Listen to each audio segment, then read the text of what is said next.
Bienvenue dans Super Normal, le podcast pour ceux qui veulent progresser sans aller dans les extrêmes. Ici, on parle de sport, de nutrition et d'habitudes de vie saines à mettre en place dans ton quotidien de manière simple.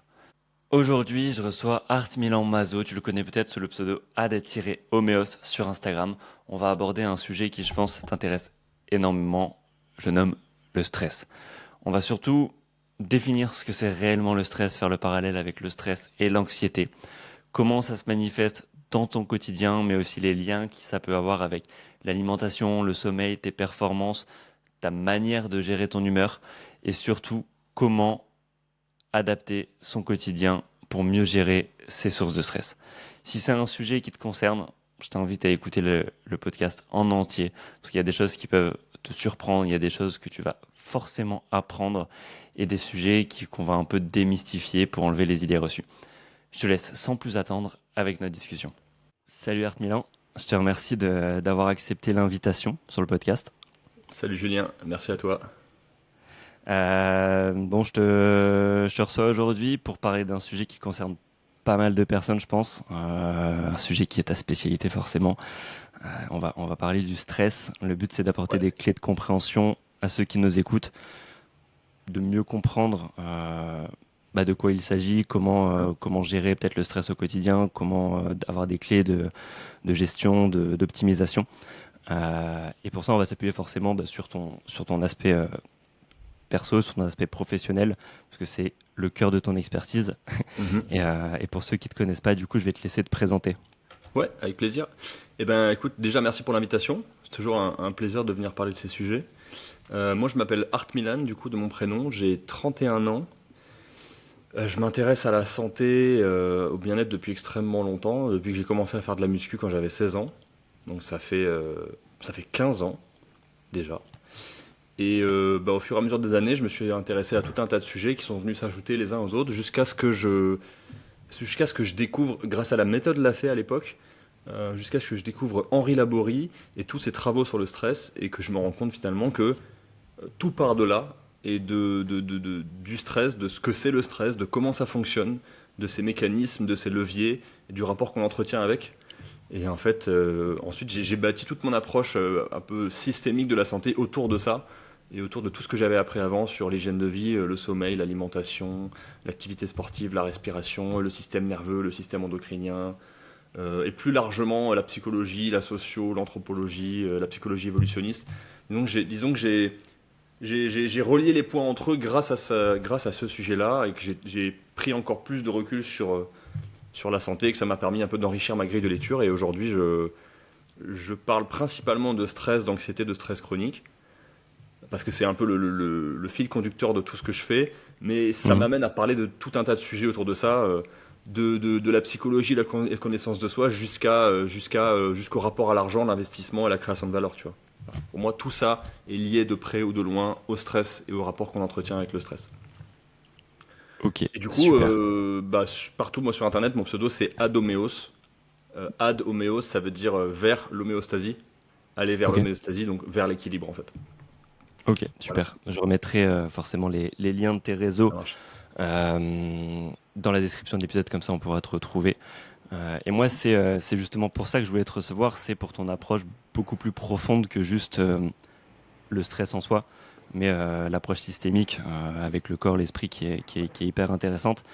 Et je pense qu'il y a beaucoup de personnes qui vont apprendre énormément de choses et aimer en tout cas l'épisode. Moi, personnellement, comme je te disais justement avant d'enregistrer, c'est que je me considère pas comme stressé.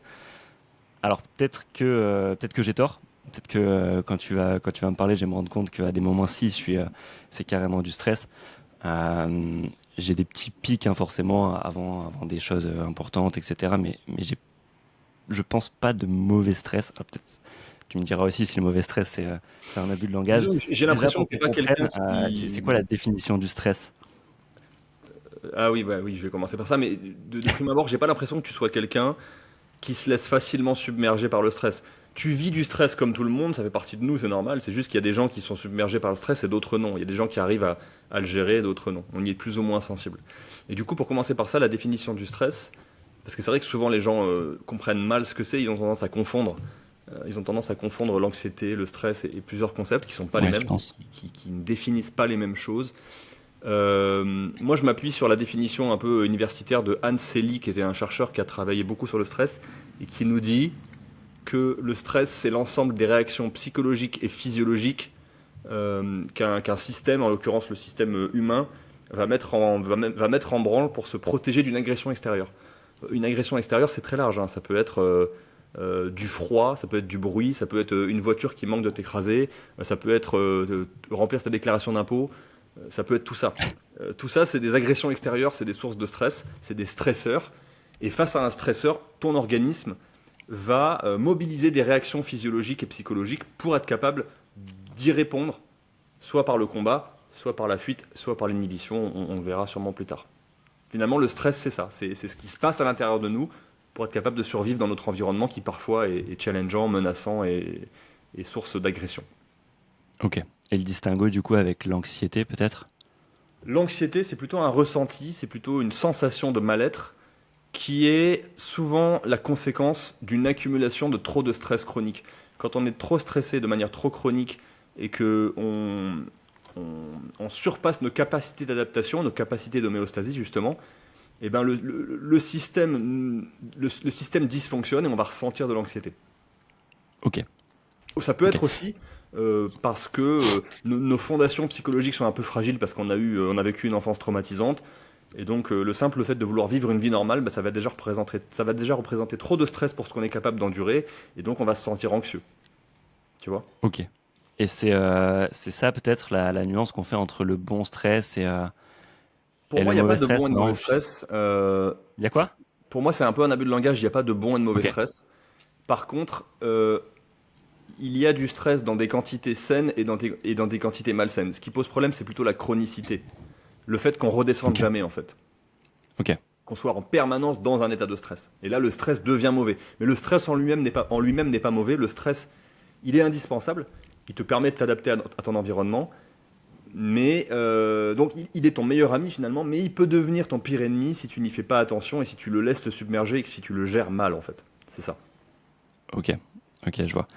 Euh, comme, comme je te disais, hein, moi, je j'ai pas l'impression d'être stressé. Et tu m'as dit, j'ai pas l'impression non plus que tu sois une personne stressée. Tu arrives à voir comme ça des Ah bah personnes. oui, la façon dont tu parles, ton regard, ta posture, est-ce que tu es du genre un peu hyper vigilant ou pas? En général, les gens très stressés et anxieux, ils sont hyper vigilants, ils sont en permanence en train de guetter le moindre danger parce que inconsciemment, ils se sentent pas en sécurité et c'est pour ça qu'ils se sentent submergés par le stress. Toi, ça se voit que tu m'as l'air assez posé, assez serein, tu ne dégages pas une sensation de stress chronique, tu vois. Après, je te connais Ok. depuis 15 minutes, mais C'est ça, c'est c'est la pour ça, première impression. c'était rapide. C'est l'impression que tu me donnes. Ok. Ok, super. Donc ça, c'est peut-être les premiers signes, justement, qu'on devrait repérer. La Il posture. n'y a, y a pas toujours, du coup, un déclencheur clair au stress. Ça peut être diffus ou il y a quand même généralement quelque chose à repérer. Euh, Alors, un déclencheur de stress aigu ou quelque chose à repérer pour repérer le stress chronique chez quelqu'un, c'est pas la même chose. ok. Un déclencheur de stress aigu, ça va Bah, être un... quelqu'un qui est dans un état de stress là maintenant, qui est à un niveau de stress élevé, il va être très, très tendu, très réactif, très vigilant, parfois un peu impulsif. Enfin, il va être dans un état de défense, dans un état d'alerte, tu vois. Ok, Alors que quelqu'un, donc ces signaux-là, ça montrera que quelqu'un, là maintenant, il est stressé, il est anxieux, enfin il est tendu, tu vois. Il est prêt à réagir. Il y a quelque chose qui le met en compulsion, qui le met sous stress. Alors que quelqu'un qui est dans un état de stress chronique depuis des années, eh ben, il va plutôt avoir tendance justement à être apathique, parce qu'il a tellement tiré sur la corde, il a tellement épuisé son organisme qu'il est plus capable de produire une réaction de stress. C'est ce qu'on appelle un burn-out, hein, ou un pré-burn-out. Et une ok, personne comme ça, bah, il va plutôt avoir des signes de fatigue, des signes d'épuisement, des cernes marquées, une posture un peu voûtée. On va voir qu'il va avoir des tensions, qu'il va avoir le haut du dos voûté, qui va être un peu renfermé parce qu'il va avoir le diaphragme, muscle de la respiration qui est tendu. Il va avoir le ventre, le bas du ventre gonflé. Enfin, ça va se voir sur sa posture qu'il y a un problème et qu'il y a quelque chose qui va pas et qu'il est dans une position de soumission, dans une position de subir en fait, tu vois. ok. Une Donc il y a position vraiment une approche d'inhibition en fait. très systémique, même rien qu'au sein du corps. qui va jusqu'à la posture et visuellement, Ouais, ça transpire, quoi. complètement. Et je fais un distinguo entre la notion d'holistique et de systémique. Quelque chose, Vas-y, on dis-moi. dit de quelque chose, d'une approche qu'elle est holistique quand elle englobe tous les paramètres, ou un maximum de paramètres. Je pense qu'on n'englobe jamais tous les paramètres, parce qu'on est dans un Oui. système ouvert, mais la systémique, il y a une petite nuance. La systémique, c'est l'étude. Ça déclenche l'un après l'autre, c'est ça? C'est pas tout à fait ça. La systémique, c'est l'étude des interactions entre les systèmes. Par exemple, une approche holistique du corps humain, ce serait de considérer tous les sous-systèmes qui composent le corps humain, donc ton système endocrinien, ton système nerveux, ton système respiratoire, ton système digestif, tes muscles, etc. On considère tous les systèmes. La systémique, c'est quelles sont les interactions entre ces différents systèmes. Par exemple, les interactions entre le système digestif et le système nerveux. Quand le système digestif dysfonctionne, par le nerf vague, il va y avoir un impact sur le système nerveux, sur le fonctionnement nerveux, sur l'humeur. La systémique, c'est de considérer que les interactions entre les systèmes sont tout aussi importantes que les systèmes en eux-mêmes. Tu Ok, vois? Donc, moi, mon approche, elle est à la fois systémique et holistique. Tu vois ce que ok, je veux dire? Je je considère entièrement. le système dans sa globalité, et même inscrit dans un système plus grand. Toi, en tant qu'humain, tu t'inscris dans une famille, dans une entreprise, dans une culture, dans une civilisation. Ça, c'est vraiment prendre du recul pour englober un maximum d'éléments dans ta grille de lecture et donc avoir une approche la plus holistique possible. Et après, bah, après les interactions. Comment tu interagis avec les autres, avec tes proches par exemple. Comment tes organes interagissent entre eux, à l'échelle micro, à l'échelle macro. C'est difficile Ok. de, de- de vulgariser ça en quelques phrases. J'essaye de je m'y essaye. Ce sera peut-être déjà trop conceptuel pour certains, mais c'est pas grave. Mais c'est tant mieux, il faut quand même qu'il y ait un peu de contenu dans ce que tu dis. Tu peux pas J'essaye. super vulgariser non plus, après, ça C'est prête trop à difficile. confusion. Mais je comptais rebondir dessus plus tard, mais je pense que c'est le bon moment aussi. Et c'est intéressant parce que tu as cette approche justement corps, nutrition, que tu as plus de ton côté perso. Et on dit souvent que le stress, ça fait grossir ou maigrir selon les individus. Alors, moi, du coup, j'ai un peu la réponse et c'est pas le stress directement qui est impactant, mais par rapport à ce que tu viens de dire, est-ce que tu peux justement essayer d'expliquer le rapport entre l'un et l'autre? Mhm, bien sûr. Bah, qui dit stress dit cortisol élevé. Le cortisol, c'est une des hormones du stress, c'est la principale. Et Yes. donc l'adrénaline, la noradrénaline et l'adrénaline vont entrer en jeu, mais à moyen long terme, c'est plutôt le cortisol. Euh, chez un homme, par exemple, le cortisol, c'est l'antagoniste de la testostérone. Donc quand on a des taux de cortisol élevés, on a des taux de testostérone qui vont avoir tendance à baisser, et donc on va avoir tendance à stocker plus de gras. Et pareil, quand on est stressé chroniquement, ça va perturber la digestion, ça va perturber le système de régulation de la glycémie, et donc on va avoir plus tendance à stocker. Puis après, on peut aussi explorer des raisons évolutionnistes de si je suis en stress permanent et si je suis face à un risque de mourir, par exemple, bah, mon corps va considérer qu'il vaut mieux stocker en prévision d'une prochaine crise.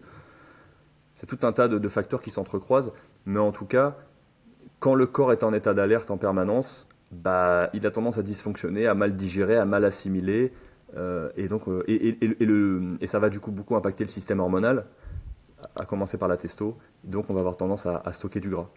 Et à Ok. contrario, c'est vrai qu'il y a des gens qui ont tendance à perdre du gras quand ils sont stressés. Je dirais que ces gens-là, c'est plutôt lié au fait que le stress va impacter leur appétit, qu'ils ont moins faim, donc ils mangent moins. Et puis aussi, c'est aussi une histoire de métabolisme et de fonctionnement hormonal. Euh, Il y a des gens qui... on n'est pas tous égaux sur ce point-là. Il y a des gens qui auront une thyroïde plus active que d'autres, d'autres un hypothalamus plus actif. Enfin, c'est extrêmement complexe tout ça, mais on est tous assez différents là-dessus. Et donc, il y a ces deux réactions possibles dans un état de stress chronique. Je te dis, il y a des gens qui vont perdre du poids, d'autres qui vont prendre du poids. Bon, de manière générale, de ce que j'observe, les gens qui vont perdre du poids à cause d'un stress chronique, ce sont les mêmes qui ont du mal à prendre de la masse, par exemple. Ok. Tu vois, moi, par exemple, j'ai beaucoup de mal à perdre du gras. Je prends de la masse facilement. Bon, bah, quand je suis dans un état de stress chronique pendant trop longtemps, je prends du gras. Ok. Et c'est pas non plus parce que du coup, le stress te pousse à te rapprocher de la nourriture pour te rassurer, Il y a de tu ça. grignotes plus, ou Il y a alors de ça, il y a de ça. t'es plus anxieux, Euh, tu t'es moins focus sur une tâche et t'as envie de manger, t'as si, si, faim, si. Bien sûr, il y a de ça. L'état de stress chronique, l'état d'alerte permanent, va perturber aussi le fonctionnement de ton système nerveux. Donc tu vas avoir tendance à avoir plus de comportements impulsifs, plus de céder à tes compulsions, à tes pulsions. Et donc tu peux aller te venger sur la bouffe, bien sûr. Si tu as tendance à avoir des comportements addictifs et à aller chercher la satisfaction, le plaisir immédiat, bah, tu vas le faire potentiellement dans la bouffe, bien sûr. Ouais, bien Ok, sûr. Et là, on est purement dans ok. la systémique, tu vois. On a le système hormonal qui va impacter le système nerveux, qui va impacter le système digestif. Tout ça est intimement lié. Et puis, du coup, tu vas moins bien dormir. Comme tu vas moins bien C'est ce que dormir, j'allais bah, tu dire. vas Du te coup, ça réveiller, tu entraîne vas un être manque de sommeil qui un peu plus augmente le fragile, tu cortisol aussi. vois. Ça va te fragiliser émotionnellement, psychologiquement. Du coup, tu vas avoir encore plus de mal à ne pas céder à tes pulsions. Et donc, tu vas manger encore plus mal. Comme tu as mangé encore plus mal, bah, tu vas impacter encore plus ton système digestif. Et donc, ça va te stresser encore plus. Tu vas dormir encore moins bien. Tu vois. Enfin, Ouais, cercle clairement, vicieux. clairement. Et aujourd'hui, je trouve qu'on a tendance à vivre dans une époque où il y a des sollicitations de partout, Ouais. que ça soit ton travail. Je pense qu'on a des tafs qui sont de plus en plus exigeants, Ouais. surtout ceux qui ont une hiérarchie dans des entreprises Oui. qui met la pression, etc. On a des vies de famille qui sont Ouais. prenantes. On essaye de faire la part des choses entre le pro et le privé. Ça demande beaucoup de gymnastique. Euh, on se met des attentes aussi personnellement. On se met peut-être beaucoup d'attentes avec les réseaux sociaux, avec ce qu'on voit, les images qu'on se transmet.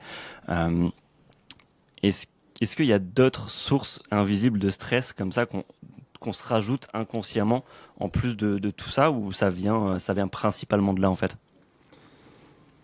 Euh, pour moi, la principale source de stress invisible qu'on ne soupçonne pas, c'est tous les polluants qui nous entourent en permanence, que ce soit dans les produits d'entretien, dans les textiles, dans les meubles. Ok, Si tu refais le parquet de ton appartement et que tu mets du parquet synthétique, bah, il est plein de COV, de composés organiques. Les COV, je crois que c'est composés organiques volatiles. Enfin, c'est des microparticules qui bien sont des sûr. perturbateurs endocriniens notoires et que tu vas inhaler en permanence. Un perturbateur endocrinien, c'est une agression extérieure, ça rajoute un stress sur l'organisme. Les ondes sont potentiellement une agression extérieure, le bruit, etc. Si tu vis en ville euh, et qu'il y a une cinquantaine de box Wi-Fi dans ton immeuble, que tu vis dans un appartement où l'air est très pollué, et d'ailleurs l'air intérieur est souvent extrêmement plus pollué que l'air extérieur, et on n'aère pas assez, et qu'en plus dans ta rue il y a des lampadaires avec des lumières LED très froides. Bref, tout ça cumulé représente des stress supplémentaires. Le fait d'être coupé de la nature, des cycles naturels du soleil, tout ça représente un stress supplémentaire. Donc oui, il y a tout ça. Je m'étais amusé un moment à faire la liste. Putain, je l'ai pas sous les yeux là, mais la liste elle est interminable. Alors évidemment, plus tu y penses, plus tu te focalises dessus, plus tu fais une fixette dessus et plus tu génères un stress en plus. C'est ça, tu Finalement, peux te mettre. ouais, finalement la réponse parfois c'est facile à dire, mais c'est de lâcher prise. Et donc pour toi, tu vois, produit d'entretien, tout ça, j'y avais pas pensé du tout. Ouais. Et ça représente quand même une grosse part. Tu le mettrais au Énorme. même niveau que des choses plus évidentes comme, j'en sais rien moi, être dans un embouteillage, des choses comme ça, ou pas du tout?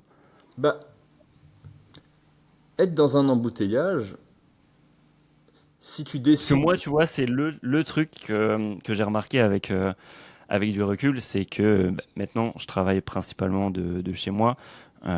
J'ai plus à être à 9 heures au bureau et à devoir traverser le périphérique bon, de Lille, pas de Paris, mais d'être dans l'embouteillage, de quand même avoir une attente, de devoir déposer mon fils avant à la crèche. Et tout ça, c'est des éléments que je contrôle pas forcément. Et Ouais. il y a que dans ces moments-là où je me mettais peut-être à ranger mes ongles ou des choses comme ça. Hmm. Et maintenant, je me rends compte que bah, mes journées commencent beaucoup plus calmement Ouais, je vois. et j'ai le plus de temps pour moi. Et c'est là où je me rends compte qu'il y a une différence et que peut-être que ça, c'était ma source de stress principale. Donc, est-ce que Ok. tu trouves que Alors, c'est aussi impactant ou non? non, mais il y a une notion importante à introduire là, c'est que il y a des sources, il y a des stresseurs il y a des sources de stress qui le sont objectivement, et il y en a d'autres qui le sont plus subjectivement. Ça dépend des gens. Euh, Si tu prends deux personnes très différentes et que tu les exposes aux mêmes sources de polluants dans les produits d'entretien, par exemple, bah, elles vont être exposées à cette agression extérieure de la même façon, objectivement de la Ouais, même façon. Si tu mets deux personnes dans les embouteillages et deux personnes dans des environnements très chaotiques où il y a beaucoup de pression, machin, bah certains vont mieux le supporter que d'autres. On n'a pas tous la même tolérance au chaos, on n'a pas tous la même tolérance à l'incertitude et au non-contrôle. ok. Souvent, les gens qui sont anxieux de base et qui ont beaucoup de stress vont avoir tendance à se réfugier dans le contrôle. Moi, j'ai été comme ça pendant des années, à vouloir tout contrôler. C'est une Ok. stratégie. Mais ça dépend de perception subjective. Il y a des gens, typiquement les gens qui ont eu une enfance idéale, qui ont été sécurisés sur tous les plans, émotionnellement, financièrement, matériellement, ils vont avoir en général un haut niveau de tolérance à l'incertitude, au chaos, au non-contrôle, tu vois. Et donc, ils vont parfaitement s'adapter à un mode de vie, où il faut courir dans tous les sens et il faut respecter des horaires, machin. Il y a des gens, ça leur pose pas de problème, tu vois. Ok. Et d'autres, ils supportent pas. Moi, je supporte pas. Comme toi, je supporte pas. Je peux pas vivre comme ça. Je peux pas m'inscrire dans une hiérarchie de dominance. Je peux pas suivre les ordres de quelqu'un que j'ai pas reconnu comme étant digne de confiance ou digne que je lui obéisse. Je peux pas. Il y a des gens, ça leur pose aucun problème. Donc si pour toi ça représente un stress énorme, oui, ça va être bien plus important de se prémunir de ça que de faire attention à acheter un shampoing qui contient pas tel polluant. Ça dépend Ok. des gens.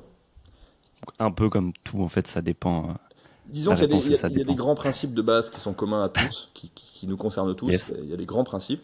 Et ensuite, il y a une immense part de subjectivité. C'est pour ça que parfois, il vaut mieux pas donner de conseils, parce qu'un conseil qui va apporter de la valeur à un tel va plutôt ne va pas correspondre à une autre personne et va plutôt lui desservir.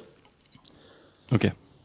Tu vois, imaginons, j'ai un mec qui a énormément d'énergie, qui a un tempérament très énergique, qui est tout le temps à fond, qui a du mal à se calmer. Bah, lui, mon conseil, ça va être fais une séance de respiration le matin, fais redescendre un peu la machine, calme-toi. Et si je donne le même conseil à un autre mec qui a du mal à se stresser un peu, qui a tendance à être un énorme branleur et qui faut rien de ses journées, ça va pas l'aider, tu vois. Ouais. Il a besoin du conseil inverse, parce qu'il a un mode de fonctionnement différent. Donc, encore une fois, il y a des grands principes qui s'appliquent à tous. Comprendre ce que c'est le stress, par exemple, la définition, elle est la même pour tout le monde et c'est important pour tout le monde de le comprendre. Mais par contre, dans ce qu'il faut faire au quotidien, là, on est dans la subjectivité. Il n'y a pas Et là, c'est de... Tout intéressant le ce que monde doit tu faire dis. ça. C'est intéressant ce que tu dis, c'est qu'il y a des personnes qui ont besoin de plus de stress. La Oui, solution, justement, pour bien sûr. plus de stress, du coup, tu l'implémentes comment ça? Plus de stress, ça veut dire plus de stimulation. Ok. Euh, Par exemple, si prenons l'exemple du branleur classique qui déteste travailler, qui a tout le temps la flemme, qui aime bien se reposer, qui culpabilise jamais quand il se repose. S'il bosse 2 heures dans la journée, c'est déjà énorme. Bah, ce mec-là, peut-être qu'il va tirer profit de prendre une douche froide le matin, parce qu'une douche froide, c'est un stress, un énorme stress. Une douche froide, ton cerveau, il pense que c'est la fin, il va crever, donc il balance de l'adrénaline, du cortisol à mort. Par contre, maintenant, si je prends un mec qui est tout le temps en mouvement, qui arrive jamais à se poser, qui fait tout le temps 3 trucs en même temps, qui gère 3 boîtes, qui veut préparer un Aerox, c'est la mode en ce moment, qui veut faire ceci, qui veut faire cela, et que là il me dit en ce moment je me sens un peu fatigué, faudrait que je me mette aux douches froides pour me relancer, je vais dire non, surtout pas. Ne fais surtout pas ça en fait. T'es déjà sur le point de déborder, t'as déjà tellement tiré sur la corde que ton système il s'épuise, ne rajoute pas un stress le matin. C'est pas ça dont t'as besoin, tu vois. Ok. Tu vois. Ok, donc la douche froide à proscrire si on est La dans douche déjà. froide, il faut la prendre pour ce que c'est, à savoir une source de stress, un coup de pied au cul. Et quand t'es déjà au bord de la rupture et que t'as déjà trop tiré sur la corde, t'as pas besoin d'un coup de pied au cul, t'as besoin de te reposer. Bon, en général, les mecs qui sont dans cet état-là ne s'autorisent pas à se reposer pour des raisons psychologiques très profondes. Et donc, ils sont même pas capables de voir que ça pourrait être une solution, ils se l'autorisent pas. Ok. Tu vois. Alors que le mec qui branle jamais rien, il aurait besoin de se mettre un petit coup de fouet. Et lui, prendre une douche froide et boire un café, ça lui fera du bien, tu vois. Ça va faire Mais c'est ce monter que un j'allais peu le dire quand niveau tu de parlais de stress. coup de fouet. Mais un café, ça augmente le stress du coup et c'est. Un café, oui, ça te fait monter en pression, quoi. On va dire, ça te fait monter ça augmente ton niveau d'activité mentale. On peut parler de système nerveux, je sais pas si tu vois, Ouais, on va essayer de simplifier, système nerveux sympathique, parasympathique. bien Ça te sûr. parle ça? Bon, pédale Bien sûr. d'accélérateur, pédale de frein. La plupart des gens, ils sont tout le temps en sympathique. Ils n'arrivent pas à être en parasympathique, ils n'arrivent pas à se reposer. Bon, ces mecs-là, je vais pas leur conseiller de prendre des douches froides. Alors que le mec qui arrive jamais à se bouger et qui est tout le temps en parasympathique, qui est tout le temps en train de se la couler douce, lui, je vais plutôt lui conseiller de faire des choses qui vont l'aider à activer le système nerveux sympathique et à se bouger un peu, tu vois. Ok. C'est Ok. vraiment, il faut Deux approches individualiser. différentes et forcément qui sont un peu l'opposé parce que c'est deux personnes qui ont pas les mêmes objectifs en soi. Pas les mêmes objectifs, mais surtout pas les mêmes modes de fonctionnement, pas les mêmes dispositions, pas euh, les mêmes habilités, les mêmes compétences et les mêmes potentiels. Moi, je suis très Ok. opposé à cette idée on peut faire tout ce qu'on veut, qu'on peut être la personne qu'on veut. Non, c'est faux. On est tous différents. Il y a tous des domaines dans lesquels on sera toujours nul et des domaines dans lesquels on sera bon sans faire d'efforts. Juste, faut apprendre à se connaître pour être lucide là-dessus. Moi, je vois trop de mecs qui bossent comme des cons pour devenir forts dans un domaine qui est pas fait pour eux. Et en fait, même en ayant sacrifié 30 ans de leur vie, bah, ils seront toujours pas aussi bons qu'un mec qui est fait pour ça et qui est devenu meilleur qu'eux en 2 ans. Bah voilà, c'est comme ça. C'est une théorie en économie, ça, de se concentrer Sur ses forces. sur la valeur qu'on a de base Mm. et d'essayer Ouais. de la Moi, faire fructifier plutôt que perdre son temps et à devenir moins bon que quelqu'un pour qui c'est inné, quoi. je suis plutôt de cette école. Plutôt que de se dire, ok, quels sont mes points forts et d'essayer de bosser sur ces points forts pour devenir complet, bah non, identifie tes. Pardon, Sur ses points faibles. Sur ses je voulais points dire, faibles, ouais. plutôt que de bosser sur tes points faibles pour rééquilibrer et devenir entre guillemets quelqu'un de complet et capable de tout faire tout seul, concentre-toi, identifie tes points forts, concentre-toi dessus, travaille-les pour devenir vraiment excellent et trouve des gens qui ont des qualités antagonistes aux tiennes. Parce qu'en fait, vouloir tout faire Ouais, tout et seul, entoure-toi de ces personnes va juste te perdre. pour complémenter. Exactement, exactement. Parce que vouloir être bon partout, ça n'existe pas en fait. C'est se prendre pour un personnage de jeu vidéo. Ou alors C'est le début de la dépression. c'est l'exception qui Oui, il y en marchera a pas peut-être pour un toi, sur quoi. 1 million, mais bon. C'est ça. Euh, du coup, là, on a vu pas mal de sources de stress. Ouais, Avant de passer sur la gestion, je pense qu'il y a un passage à regarder aussi, une transition. ouais, Parce qu'il y a quand même un sujet qui, pour moi, rentre dans les deux cases entre source de stress et gestion du stress. ouais. Et c'est peut-être une mauvaise gestion. Je pense que c'est une mauvaise gestion. Mais tu vois, les réseaux sociaux, je te vois rigoler. Euh, je pense que c'est une source de stress énorme. Énorme. Parce que tu as l'impression d'être une merde, en fait, quand tu regardes les réseaux sociaux. Ouais, Mais et des fois, à titre perso, quand tu te mets sur ton téléphone, je sais pas, par exemple, je te prends après le tunnel du soir quand tes parents, je pense que beaucoup vont se reconnaître, ouais, tu récupères ton enfant, ouais. toi t'es pas papa, hein, Pas encore. pas encore. Tu récupères ton enfant de la crèche ou de l'école, tu vois, c'est l'heure du bain, faut faire à manger, enfin, faut tout gérer. Et une fois qu'il est couché, t'as une redescente. Et à ce moment-là, bah, des fois, tu prends ton téléphone 10-15 minutes et t'as l'air détendu. Euh, Est-ce que c'est une fausse impression de détente? Est-ce que ça met du stress supplémentaire sur ta journée? Qu'est-ce que t'en penses, toi? Pour moi, la vraie détente, c'est quand il n'y a plus de stimulation cognitive. Ou très peu. La vraie détente, c'est ce que j'appelle de la méditation active. C'est couper des carottes en cuisinant, c'est aller marcher dans la forêt, c'est lire un livre à la limite. Plutôt une histoire plutôt qu'un livre de non-fiction. J'ai mis une story de ça il y a une semaine en expliquant que j'étais en train de couper des légumes et que j'adorais faire ça parce que ça Ouais. me détendait justement. Bah, ça s'appelle de la méditation active. C'est dans ces moments-là que tu te détends vraiment et que tu te reposes vraiment. Et le problème, c'est qu'on n'a plus de moments comme ça. Et on pense qu'on se détend et qu'on se repose en étant sur les réseaux sociaux, alors que pas du tout. On est bombardé cognitivement, on est surstimulé cognitivement, comme dans tout le reste de la journée. Et en plus, on est immobile. Et en plus, on rajoute à cela, si on est du genre à se traiter très durement et à se mettre beaucoup de pression, comme ça a été mon cas pendant longtemps, bah on se compare à des gens qui ont réussi ce qu'on a envie de réussir. Et du coup, on tombe dans le piège du désir mimétique de ah, un tel il a ça, donc je veux ça. Oui, mais non, en fait, parce que t'as pas pris le temps de te demander qu'est-ce que tu veux vraiment, tu vois. Et ça rajoute une espèce de pression psychologique qui est horriblement malsaine. Donc pour moi, effectivement, c'est un vrai problème. Je te dis ça en même temps, c'est mon outil de travail, j'y passe du temps.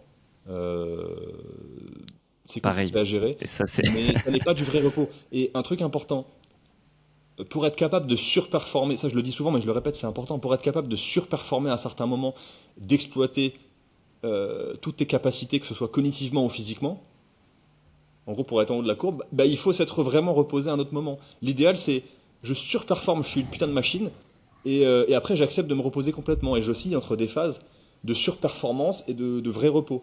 Aujourd'hui, la plupart des gens, ils font ça, tu vois. Ils sont soit à moitié en train de se reposer, soit à moitié en train de performer. Ouais, jamais l'un ou l'autre. Jamais l'un ou l'autre. Parce Et que, comment tu fais pour te reposer vraiment, du coup?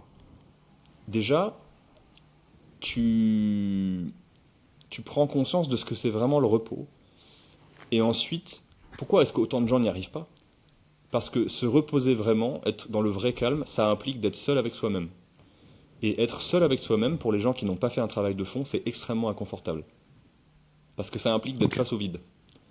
Et quand on a un immense vide à l'intérieur qu'on n'a jamais pris le temps de combler parce qu'on a toujours contourné le problème, parce qu'au fond ça demande des couilles et du courage, et ben le moment où on se retrouve seul avec soi-même à ne rien faire, à ne pas être en train de faire quelque chose, à être juste là, à être, et ben on se sent pas bien. Et c'est pour ça, à mon avis, c'est pour ça que pendant le premier confinement, les hôpitaux psychiatriques se sont remplis extrêmement vite. On a forcé les gens à s'introspecter. Alors que avant ça, ils pouvaient passer toute leur soirée à aller boire des pintes en terrasse avec leurs potes pour continuer à fuir leurs problèmes. Ok. Donc comment faire pour se reposer vraiment? Bah, accepter que l'ennui fait partie de la vie, que c'est pas un gros mot. Accepter que de ne rien faire, c'est important, c'est même indispensable parce qu'on fonctionne comme ça. On est biologiquement fait pour fonctionner comme ça, selon des cycles, à tous les horizons de temps. Euh, Arrêter de culpabiliser quand on ne fait rien parce qu'on est obsédé à l'idée d'être productif tout le temps et de tout le temps faire, alors qu'en fait c'est le meilleur moyen de se griller, de se cramer à long terme. Et pour ceux qui sont pas confortables en étant seuls avec eux-mêmes, bah, accepter qu'il va falloir faire le travail et de se faire accompagner. Et surtout pas croire que c'est un truc de faible et que que c'est une preuve de faiblesse, c'est tout le contraire. Ok. Mais c'est très facile à dire et la plupart des gens sont incapables. Moi le premier, hein, ça a été très difficile, ça m'a demandé des années. Avant j'étais incapable de me reposer. J'avais tout le temps un podcast dans les oreilles. Et je pouvais C'est pas ce que j'allais sortir sans mon dire. Du téléphone. coup, j'avais l'impression, parce que je fais beaucoup de sport et depuis quelques temps, j'ai rajouté de la course à pied, Ouais. chose que je faisais pas du tout avant. Ça fait plusieurs mois que j'en fais et je trouvais que par rapport à la musculation, j'avais un moment en moi, mais en fait, j'écoutais un podcast. Donc j'avais l'impression d'être reposé, etc. Mais en fait, je faisais tourner la machine sans arrêt.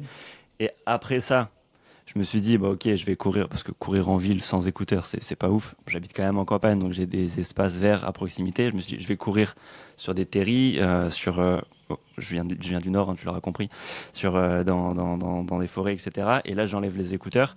J'ai l'impression d'être encore plus reposé. Mm. Mais en fait, je suis exactement dans ce que tu dis, c'est que je me repose pas totalement et je me mets pas non plus totalement dans l'excès. Parce que d'un côté, je suis en train de courir, donc je stimule mon système nerveux central, je stimule mes muscles, et de l'autre côté, j'ai l'impression de poser mon cerveau à terre et d'être reposé.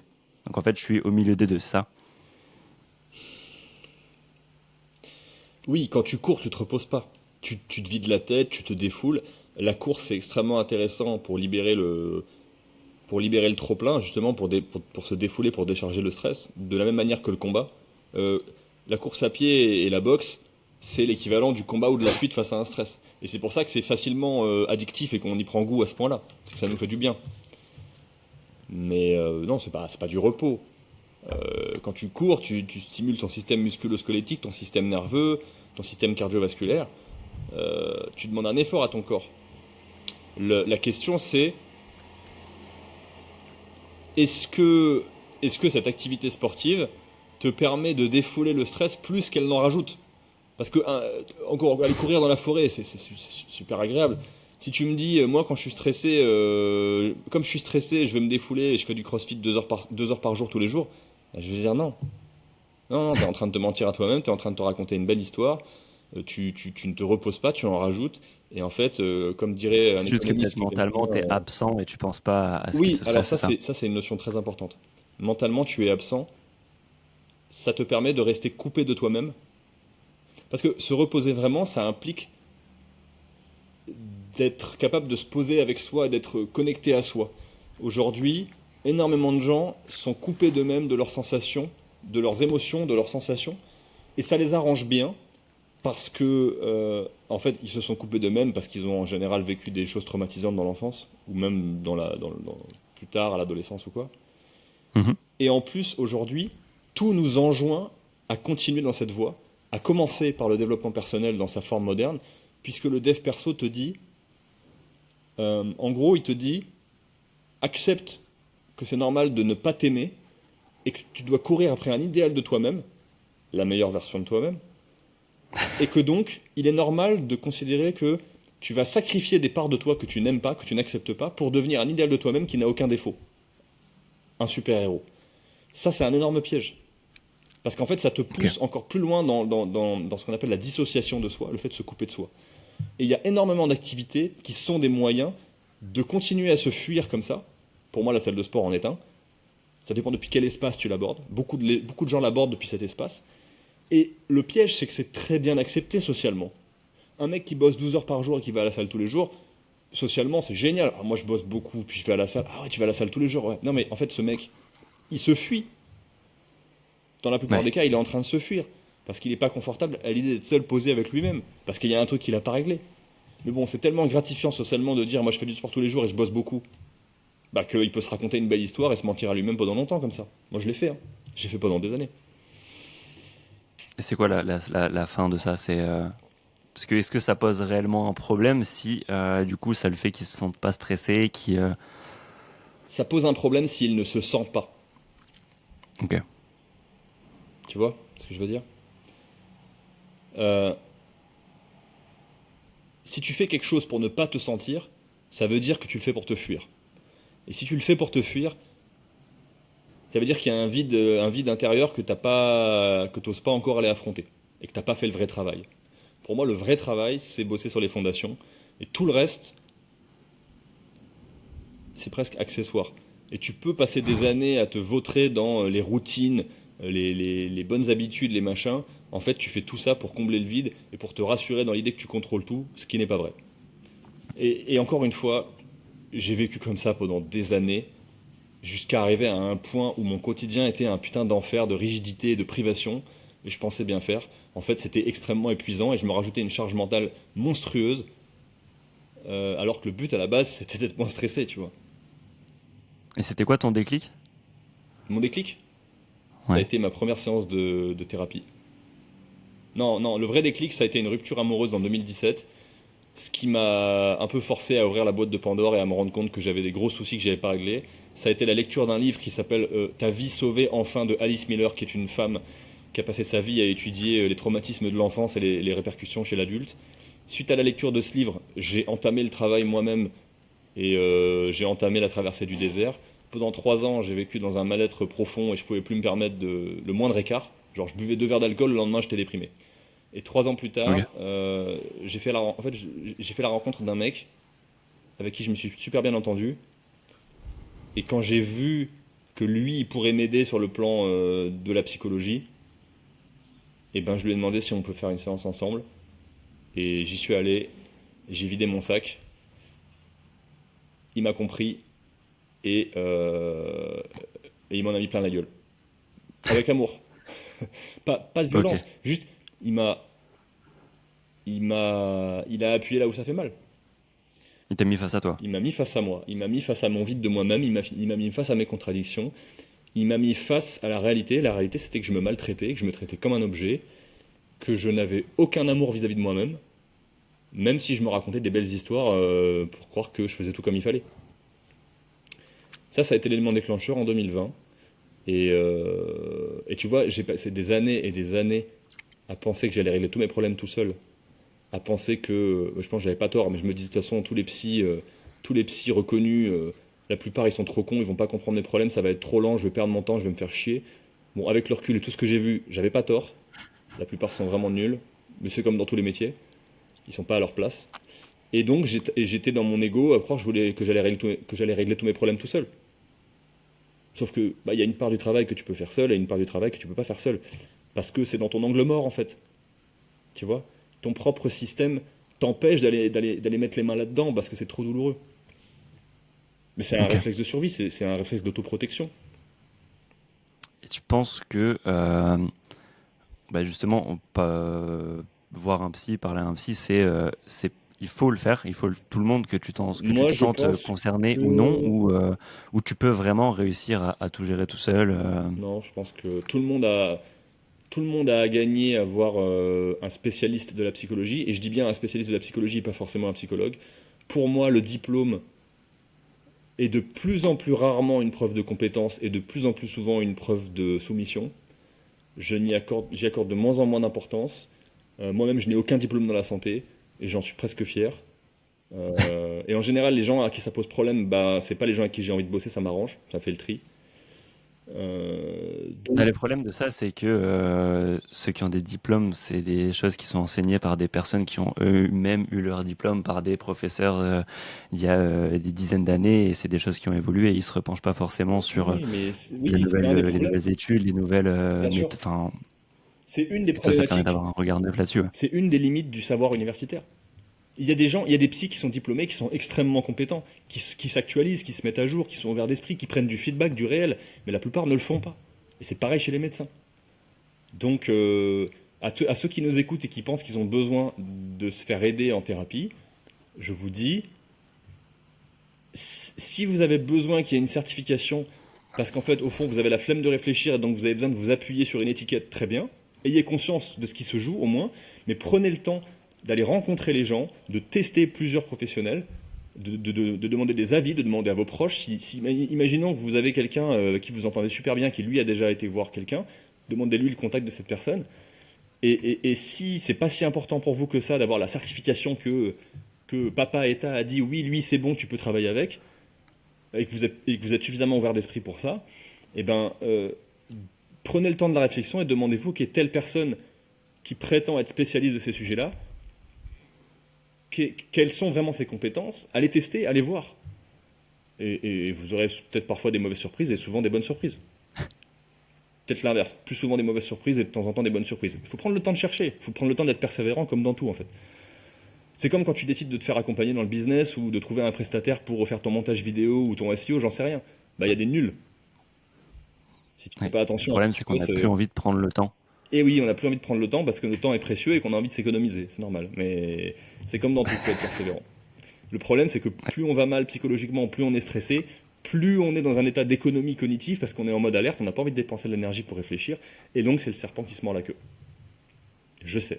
C'est ce qui est vicieux, je trouve, dans toute cette notion, dans tout ce que tu expliques depuis le début, Ouais. c'est qu'en fait, quand ça va pas, t'as un faux semblant de tout va bien, que ça soit parce que t'es hyper soumis à ça, t'essayes de te voiler la face en disant que ça vient pas du stress, ça vient pas de toi, et quand par exemple t'es pas stressé, comme moi je pourrais l'être, ou me le dire, bah, peut-être que en fait je me voile tout simplement la face et, et je suis dans ta situation en fait peut-être. Pour moi, la seule question à se poser pour savoir si tu te voles la face ou pas, c'est est-ce que je suis capable de m'écouter? Est-ce que je suis présent là avec moi-même? Est-ce que j'écoute mes besoins? Est-ce que j'écoute mes émotions? Est-ce que j'écoute mes sensations? Ou est-ce que je suis en permanence en train d'essayer de me fuir? Donc déjà, le prérequis de base, c'est est-ce que je suis honnête avec moi-même? Et en vrai, si t'es là, t'es présent, tu t'écoutes, tu sais prendre soin de toi et te traiter avec respect, avec amour, et que tu considères que t'es pas stressé et que tout va bien, bah c'est que t'es pas stressé et que tout va bien. Et donc c'est que Ouais, bah, pour moi la réponse est oui du coup, mais j'ai c'est une l'impression. question en fait que je m'étais même pas posée avant. Mm. Et j'aurais pu être dans le déni complètement, en fait, avant de m'intéresser justement à tout ce qui est santé, sport, corps, esprit. Et justement, par rapport à ça, la place du sport, on dit souvent que c'est le remède du stress, mais par rapport à ce que tu me dis, j'ai pas tellement l'impression que ça soit le cas. Encore une fois, il faut contextualiser. Est-ce que tu fais 2 heures de sport par jour et le reste du temps tu branles rien, tu te balades sur la plage, ou est-ce que tu fais 2 heures de sport par jour et le reste du temps t'es CEO d'une entreprise et t'es sous pression parce que tes clients, parce que les impôts, parce que machin? Contextualiser, c'est pas la même chose. L'énergie, si tu veux faire du sport, et si tu veux faire de l'hormèse grâce au sport, le concept d'hormèse, ça te parle ou pas? Ouais, mais tu peux peut-être Ok, réexpliquer alors pour on va ceux qui revenir nous là-dessus. écoutent. L'hormèse, c'est ce principe selon lequel un organisme soumis à un stress mesuré va se renforcer en prévision d'un prochain stress. C'est le principe de la muscu. Tu vas à la salle, Hashtag tu, soulevé de tu terre de appliques un rond. stress sur tes muscles, après tu bouffes bien, tu t'oxygènes bien, tu te reposes bien, et tes muscles ils vont se reconstruire plus gros pour être capable d'endurer plus facilement ce même stress la prochaine fois. Ça, c'est le principe d'hormèse. Ça a d'ailleurs été découvert par un scientifique qui a remarqué que quand il mettait, je sais plus quoi, sur une colonie de bactéries, une toxine, et qu'il en mettait en petite quantité, bah, la colonie elle se renforçait, elle se développait, mais quand il en mettait trop, la colonie, elle était décimée. Donc, remettons ça dans le contexte de la vie d'un être humain. Euh, si si tu as suffisamment d'énergie à revendre, suffisamment d'énergie à disposition pour que le sport, pour tirer profit d'une pratique sportive, pour te renforcer, pour performer, alors c'est très bien. Si toute ton énergie est déjà mobilisée par la pression dans la famille, dans le travail, dans les responsabilités, dans machin, et que tu es déjà fatigué, alors le sport, ça risque d'être la goutte d'eau en trop. Quand je dis le sport, je parle de sport intense, hein. Bien sûr qu'il faut continuer Yes. à aller marcher, faire du vélo, tout, c'est très cool. Oui, clairement, on met pas, Encore, on oui, demande voilà. pas aux gens de plus faire de sport. Le sport, en termes d'intensité, c'est un continuum. Le moins intense, c'est d'aller marcher, le plus intense, c'est d'aller faire un Irox. Et encore, il y a peut-être encore pire. Un Ironman, tu vois. Ouais. Tu vois.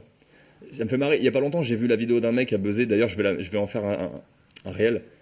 C'est un mec qui dit ouais, il est devenu quoi? Tu sais, toujours le même template. Ouais, il devient quoi le machin? Je sais pas si t'as déjà vu. Ouais. C'est un gars qui dit ah, Superstar il Los devient quoi Angeles, là. l'ancien camé? C'est un mec qui fumait joint sur joint au lycée, qui était un ancien addict à la weed, quoi. Bon, ça traduit quoi? Un besoin de se fuir. Moi aussi, je suis passé par là. Moi, j'ai commencé à fumer de la weed, j'avais 16 ans. Et après, il dit, eh ben maintenant, il monte des J'ai images de déjà fait maintenant shoot. où il court des Ironman et tout, et il est super fier de lui, meilleure version de lui-même.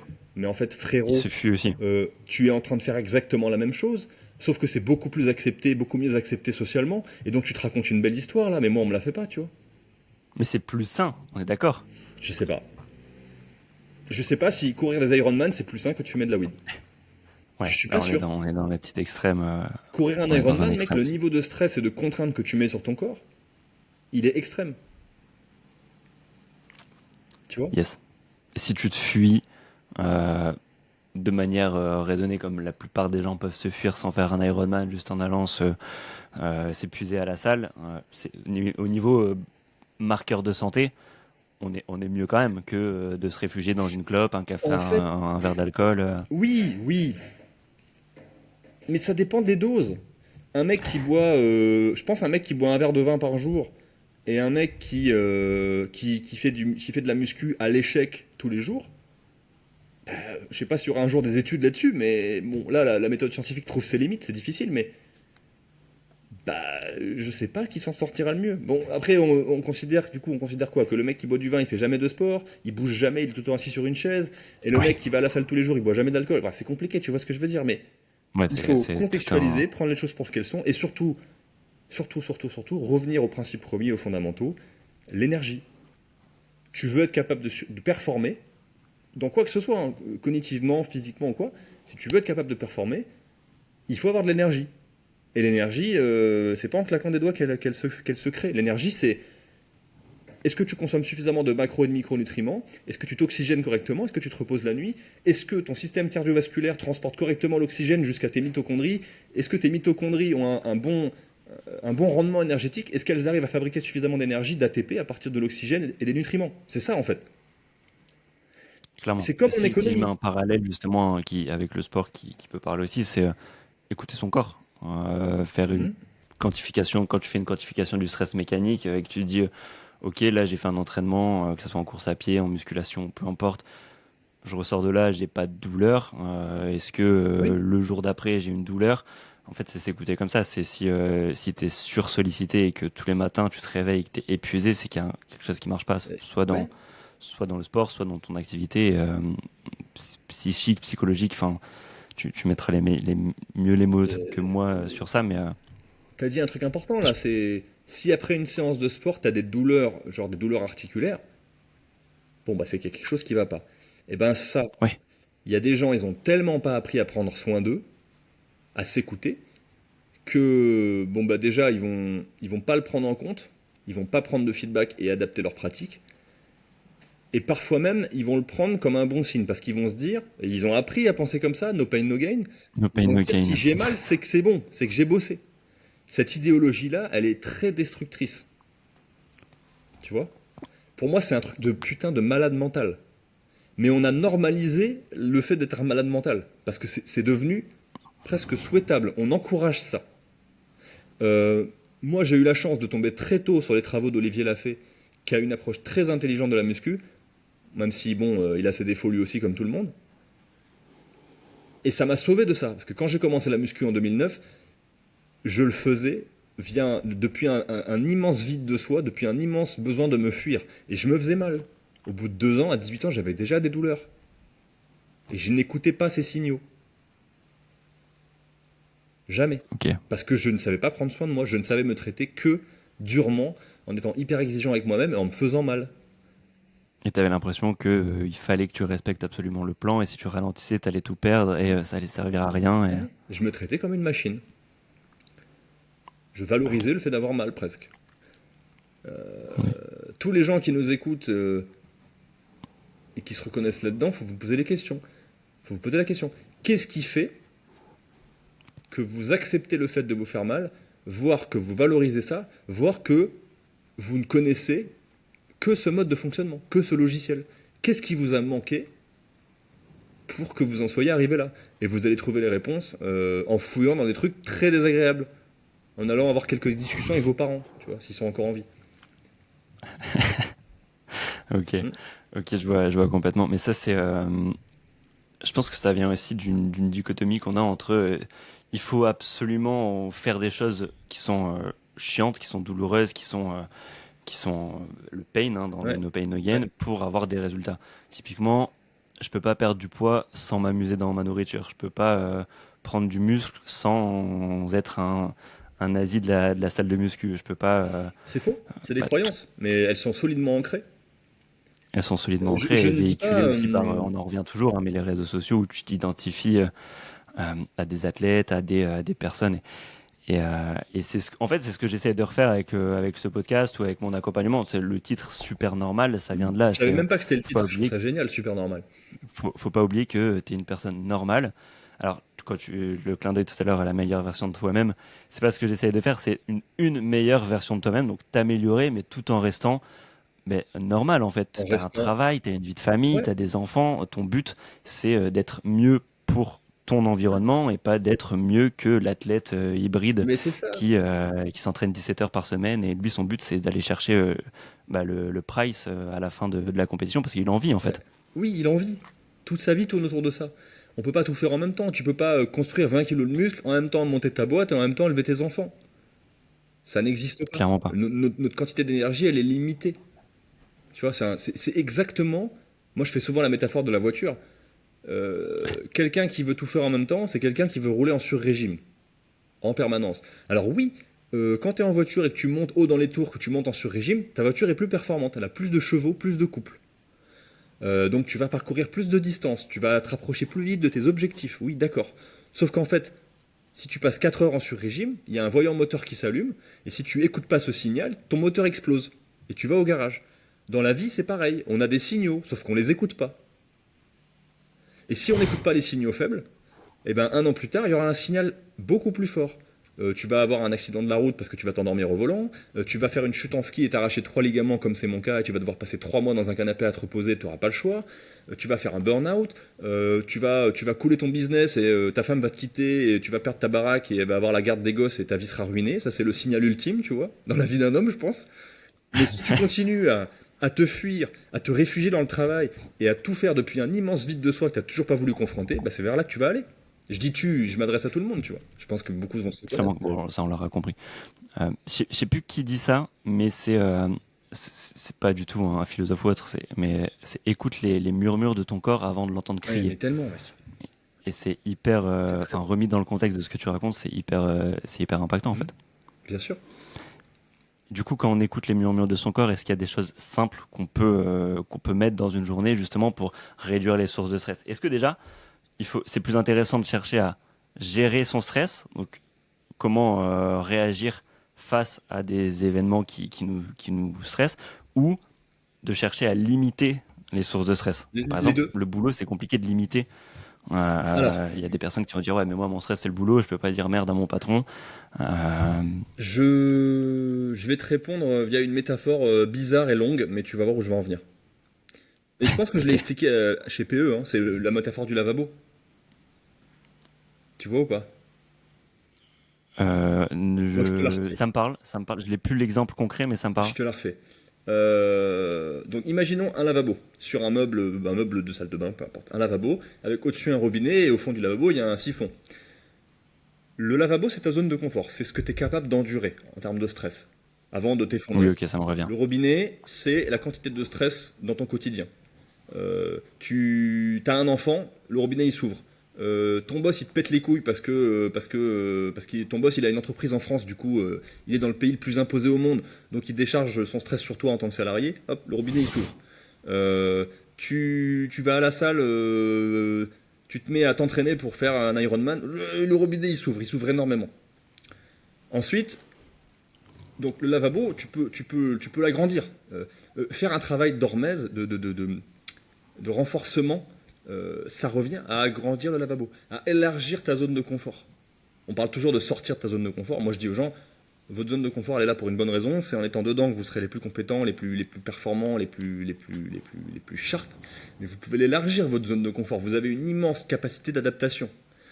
Donc on peut travailler là-dessus. Et le siphon, bah, c'est la capacité que tu as à écouler l'eau, à évacuer l'eau du lavabo. Quand tu vas faire une séance de boxe, quand tu vas faire un petit footing, quand tu vas faire une séance d'étirement ou quoi, quand tu t'écoutes une petite musique tranquille, quand tu vas marcher dans la forêt, quoi, tu t'extériorises, tu vides le lavabo. Donc on a 3 leviers d'action. Le but, c'est d'éviter que le lavabo déborde. Ok. Le problème, c'est que les gens aujourd'hui, ils se concentrent que sur allez, je vais faire grossir le lavabo. Donc ils font que ça en fait. Pour être des super machines, encore une fois. De quoi? Pour être des super machines, encore une Pour fois. devenir des Être super. capable de gérer le plus. Le problème, c'est que au bout d'un moment, le lavabo est tellement immense que le meuble il s'effondre. Burn-out. En général, après un burn-out, tu reviens dans le jeu avec un lavabo beaucoup plus petit. Tu vas te sentir submergé beaucoup plus rapidement. Le temps que régénérer un système qui arrivait vraiment en bout de course, ça prend du temps. Mais donc moi, ce que je dis aux gens, c'est plutôt que de te concentrer uniquement sur faire grossir ton lavabo, demande-toi, ok, quelles sont les sources de stress dont je peux me tenir éloigné. Bon, il y en a, je veux dire, si tu as des enfants, tu l'as choisi, tu vas pas abandonner tes gosses. C'est vraiment un enculé, quoi. Donc, si c'est ton boulot qui te stresse, eh ben, t'es responsable, t'es un adulte. Pas seulement au sens administratif du terme, et donc tu peux faire en sorte de changer d'environnement. Si tu vis dans une T'as ville. déjà conseillé dans tes accompagnements aux personnes, tu leur as dit, en fait, le problème, c'est de ton Mais bien boulot. sûr, j'en ai eu 3 Change ton là, boulot. en 2 mois, j'en ai eu 3 là qui démissionnent, ils se barrent. Parce qu'en fait, ils n'avaient pas appris à prendre soin d'eux. Du moment où on a fait un travail de fond pour les aider à prendre conscience qu'ils se traitaient mal, une fois qu'ils ont fait ce travail sur eux, ils se rendent compte qu'en fait, dans leur entreprise, c'est ultra maltraitant et qu'on les traite comme des objets et pas comme des humains. Et donc ils se cassent. Tu vois? Yes. Bon, il y en a qui peuvent pas se le permettre, je sais que c'est facile à dire. Mais il y a toujours des choses sur lesquelles on a un pouvoir d'action. Donc la première étape, c'est faire la part des choses entre quelles sont les sources de stress que je dois subir, c'est comme ça fait partie de mes responsabilités d'adulte, et quelles sont les sources de stress que je peux dégager. Comment fermer le robinet pour éviter que le lavabo il déborde et que j'ai pas besoin de toujours faire grossir le lavabo. Et ensuite, Ok. comment le vider ce putain de lavabo? Tu vois? Sans que ça le remplisse en soi. Sans Parce que- qu'il y a Ouais, j'imagine je qu'il y vais a des vider le lavabo, méthodes, je vais des aller faire du routines crossfit. qui te saoulent et ça te stresse parce que merde, j'ai pas mis ma tête dans un bac d'eau glacée ce matin. Oui, oui, oui, oui. Euh, Le mot-clé, c'est se foutre la paix. Arrêter d'être tout le temps hyper exigeant avec soi-même. J'ai été comme ça, je suis comme ça. Ce niveau d'exigence qu'on a vis-à-vis de nous-mêmes, ce niveau de pression, ça, c'est ce qui nous détruit le plus souvent. Il faut vraiment se foutre la paix, quoi. C'est un des premiers leviers, je pense. ok. Mais ouais, vider le lavabo, il y en a qui aiment courir, il y en a qui aiment pas. Moi, je préfère marcher, faire du vélo. Ce qui me fait le plus de bien, c'est de me défouler par le combat, d'aller faire un sparring avec un pote. Et en plus, comme de base, je suis Donc pas on est dans très- l'activité physique. Ouais.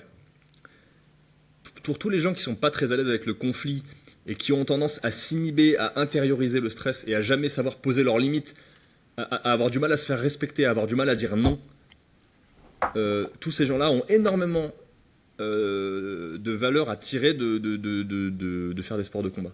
Parce que ça t'apprend à être plus confortable avec le conflit et à apprendre à poser tes limites. Et ça, c'est hyper important. Et je pense que aussi ça te sort de ta zone de confort dès le premier cours. Complètement. Complètement, ouais. Ah, ça, c'est une thérapie à part entière, hein. Par contre, il faut faire attention à là où vous allez pratiquer. Si vous arrivez dans une salle où vous sentez qu'il y a une espèce d'ambiance de tension, où les gens se testent entre eux, où le formateur, en fait, il est juste là pour se défouler et pour exprimer son sadisme, barrez-vous, en fait, allez ailleurs. Tu vois? J'ai déjà vécu ça. J'ai fait des sports de combat avant Mm. et j'ai déjà été dans ce genre de club et bon, de toute façon tu dures pas hein, parce que c'est même plus fun en fait. Tu rejoues. C'est le fait de te maltraiter. Et parfois, tu rejoues des schémas que tu as vécu avec tes parents, genre le formateur, il est ultra violent, il t'en met plein la gueule, et toi, en fait, il y a une part de toi qui aime parce que c'est ce que tu as vécu dans ton éducation. Parfois, pour certains, c'est ultra malsain. Ok. Tu vois. C'est ultra lié, depuis tout à l'heure tu parles de l'éducation, Mm. c'est ultra lié. Comment tu peux faire du coup? Moi qui ai un enfant, comment je peux le préparer au mieux? De préparer à quoi? Au monde Ouais, je sais extérieur? pas. Ouais, à sortir de la maison Bah, j'ai avec envie de dire déjà, le plus de cartes, le plus de cartes dans son jeu. j'ai Déjà, quelle l'impression, carte faudrait qu'il ait?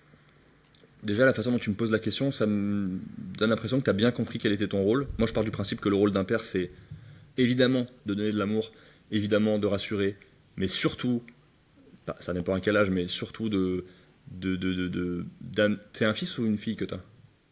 C'est un fils, il a Oui, 3 ans. bah, le rôle d'un père vis-à-vis de son fils, c'est aussi de l'aider à être confortable avec le monde extérieur, à aller se confronter au monde, à aller partir à l'aventure, etc. Alors que le rôle de la mère, c'est plutôt d'amener de l'affection, du réconfort, de la sécurité intérieure. Mais du coup, j'ai envie de te dire que j'ai pas d'enfant, que j'ai pas encore expérimenté le truc, que je pense que la théorie c'est bien mignon, mais la pratique c'est beaucoup, beaucoup plus compliqué. Euh,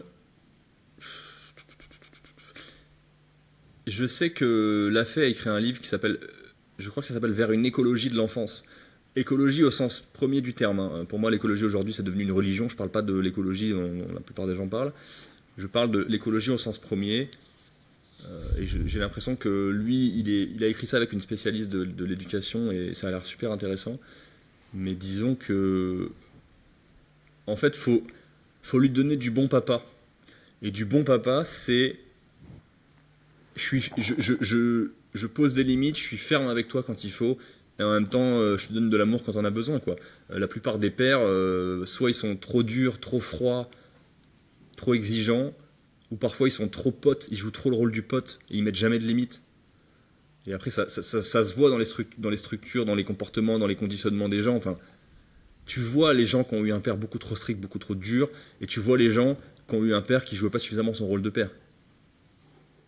Ok. Enfin, encore une fois, c'est une réponse et c'est pas une réponse à la fois, j'ai envie de te dire, mais c'est toujours trouver un équilibre entre. En fait, c'est trouver l'équilibre entre amener une énergie purement masculine et une énergie purement féminine. On a tous en nous, même en tant qu'homme, on a tous du féminin et du masculin. C'est trouver l'équilibre entre les deux.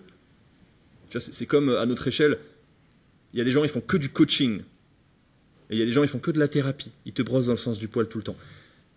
Le coaching pur, c'est du masculin, c'est de l'énergie papa. La thérapie, c'est de l'énergie maman. Moi, j'essaie de donner un peu des deux. Tu vois. Ok. Et je pense que la clé, elle est là. La réconciliation entre les différentes polarités féminines et masculines. Bien que, bon, pour moi, il est logique que les hommes, en moyenne, ont beaucoup plus de masculinité que de féminité, et les femmes, en moyenne, ont plus de féminité que de masculinité. Je sais qu'il y a des exceptions, en bonne partie, à mon avis, liées à la surprésence des perturbateurs endocriniens dans nos pays depuis plus d'un demi-siècle. Mais bon, là, je vais partir sur un sujet glissant, je vais avoir des problèmes, donc je ne vais pas y aller. Ce serait intéressant, mais bon. C'est comme tu veux. Non, ça sert à rien. Pas de C'est pas le soucis. sujet de base. J'ouvre trop de portes, moi, faut me recadrer à un moment. Ok, on revient sur le sujet. Du coup, lui donner un mix des deux, en fait. Hein, Ouais. de pas trop le brider. Je Et pense que ceux qui aujourd'hui te consultent et qui ont notre âge, enfin, peut-être plus le mien, t'as quel âge, toi? plus que le mien, j'ai 27 ans. Ok. Euh, c'est des personnes qui étaient plus exposées au papa, comme tu dis, Ça autoritaire, dépend. non? Peut-être? C'est vrai? Ça dépend. Peut-être qu'il y a une prépondérance de ces profils-là. J'ai l'impression que c'est plus émergent avec notre génération de papa de justement apporter beaucoup d'amour. Enfin, j'entends plein de personnes qui disent qu'ils n'ont jamais eu de je t'aime de la part de leur Moi, père ou c'est le cas autre. pour moi. Moi, je lui dis 10 fois par jour. Euh, du coup, j'ai l'impression que les personnes étaient plus exposées à un modèle dur. Oui, Euh, mais Pas le droit à l'erreur, tu vois, pas le du coup stressé parce que j'ai peur de mal faire. ouais, et peur d'être jugé, et besoin compulsif de faire toujours tout bien. Parce que pourquoi on est hyper exigeant avec nous-mêmes? Parce qu'on a envie que papa nous dise je suis fier de toi, mon fils, au fond. Et du coup, bah, on se sacrifie, on en fait trop et à la fin, on est épuisé. Ouais. Tu vois? Donc, bien sûr C'est qu'il y a marrant parce ça. que quand tu parles, je mets des noms sur des Ah ouais, proches bah oui, oui. à chaque fois que tu. On a tous des exemples en tête, hein. Mais donc, oui, les modes d'éducation ont énormément changé. En même temps, ils s'adaptent aux exigences du contexte. J'ai envie de te dire que si on avait grandi, toi et moi, dans un pays en guerre, bah, pour des raisons de survie évidentes, on aurait profité du fait d'avoir des pères très durs. Parce qu'en fait, quand tu grandis Ça dans serait un pas pays notre en guerre, priorité, je pense, de se pencher sur nos stress non plus. comment? Ça serait pas non plus notre priorité de se pencher sur vider Non, le on lavabo. aurait des vrais problèmes. Contrairement à tous les Occidentaux. Ah putain. Encore un sujet glissant, ça. Encore un sujet Moi, glissant. Du j'adore coup, les on sujets revient au glissants. lavabo. On revient au lavabo. Ça peut glisser aussi. Oui. Des tips simples à mettre en Alors, place, sans que ça soit tiré par les pour cheveux, sans que ça moi, soit une routine le d'influenceur. truc le plus sous-estimé, c'est l'importance de la respiration. On Ok. parlait tout à l'heure de système nerveux sympathique, parasympathique. Ça, c'est ce qu'on appelle le système nerveux autonome. Bon, autonome, ça voudrait dire qu'on n'a pas la main dessus et que c'est pas nous qui décidons. En réalité, la respiration, c'est un peu la clé qui nous permet d'accéder à la machine. Yes. En respirant consciemment, en modulant le rythme de la respiration, en allongeant plutôt l'expiration, plutôt l'inspiration, on va moduler le système nerveux. Si tu veux te calmer le soir, par exemple, si tu veux faire redescendre l'activité mentale et passer en mode parasympathique, eh ben, il va falloir respirer en allongeant la phase d'expiration. Et tout ça, c'est vraiment des outils que moi j'utilise au quotidien. Euh, le plus souvent pour faire baisser, pour souffler un peu, pour faire baisser l'activité. Mais des fois, il m'arrive de respirer d'une façon pour me mettre en situation, pour me mettre en condition de performer. Par exemple, bah là, je ne l'ai pas fait parce que j'étais en voiture. Bah, du coup, j'étais déjà en stress parce que j'étais en retard. Là, t'étais en stress. Mais il peut m'arriver, tu vois, avant un podcast, de faire 5 minutes de respiration où je vais allonger la phase d'inspiration et expirer très vite. Et en faisant ça, j'augmente l'activité du système nerveux sympathique et je me mets en condition. Je me rends disponible cognitivement pour que les idées fusent et pour être présent, quoi. Ok. La respiration, T'as fait du contenu, ça, sur des méthodes de respiration? pas très peu, très peu. Très Ah peu. si, si, si. J'allais dire, Alors si t'as une vidéo sur comment respirer, je mettrai le j'ai lien, deux mais vidéos je sais sur pas. YouTube qui sont, ma séance de Qigong. Je dis ma séance. En Ok. vrai, il y a 6 ans, je découvre le Qigong en écoutant l'interview d'un médecin qui a passé la moitié de sa vie en Asie.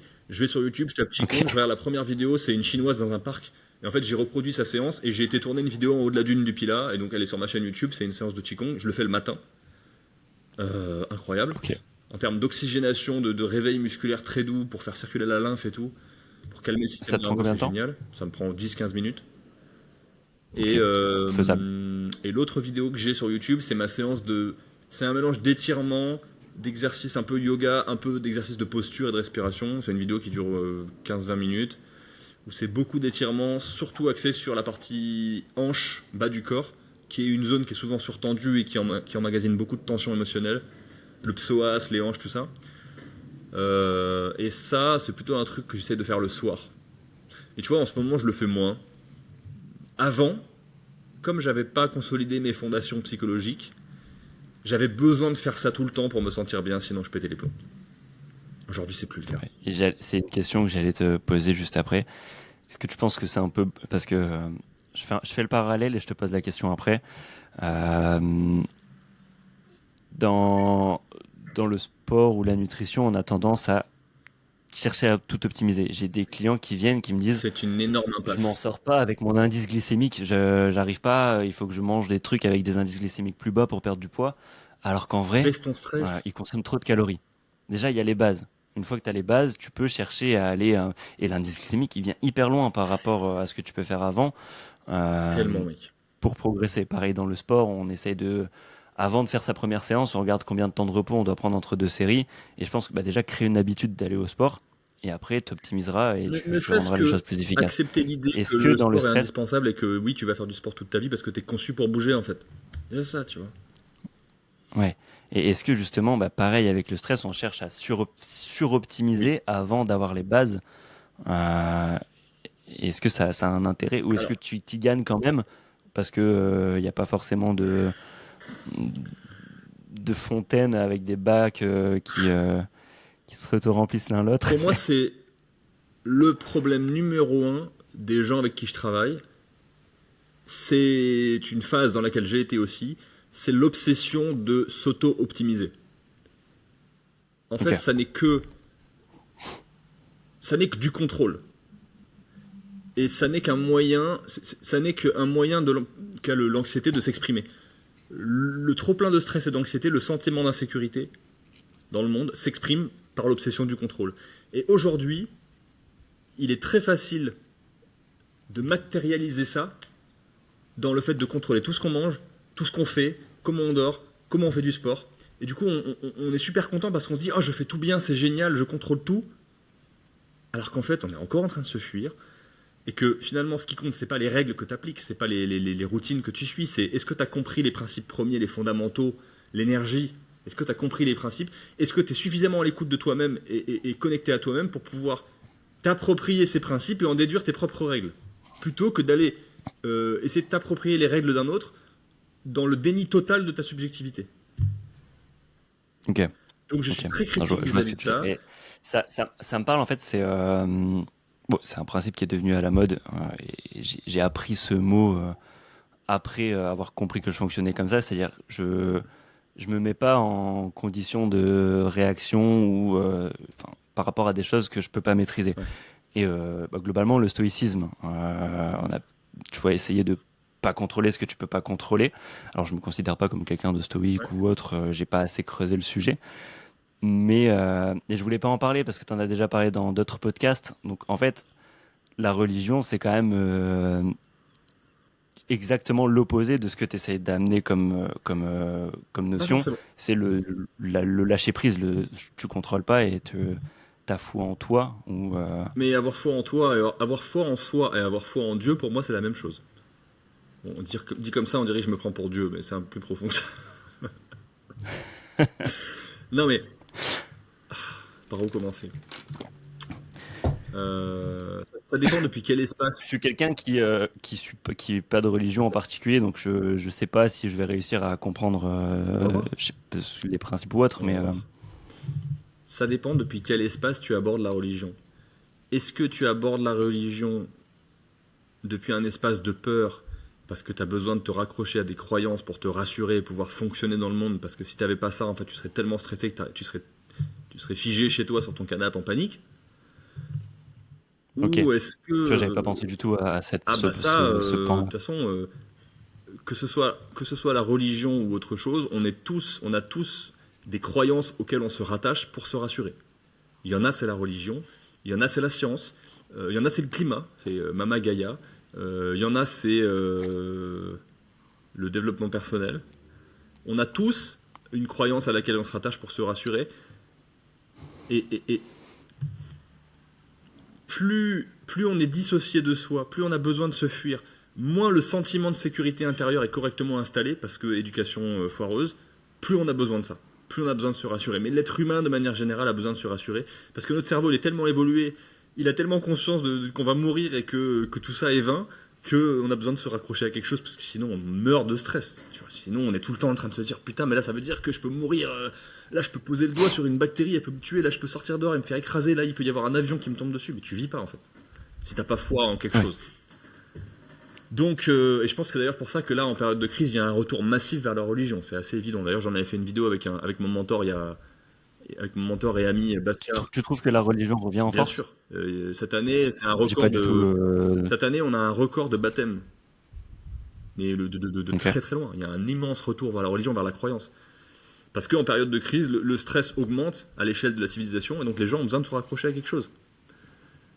C'est fascinant, moi, je trouve, à observer ce genre de mécanisme. Mais donc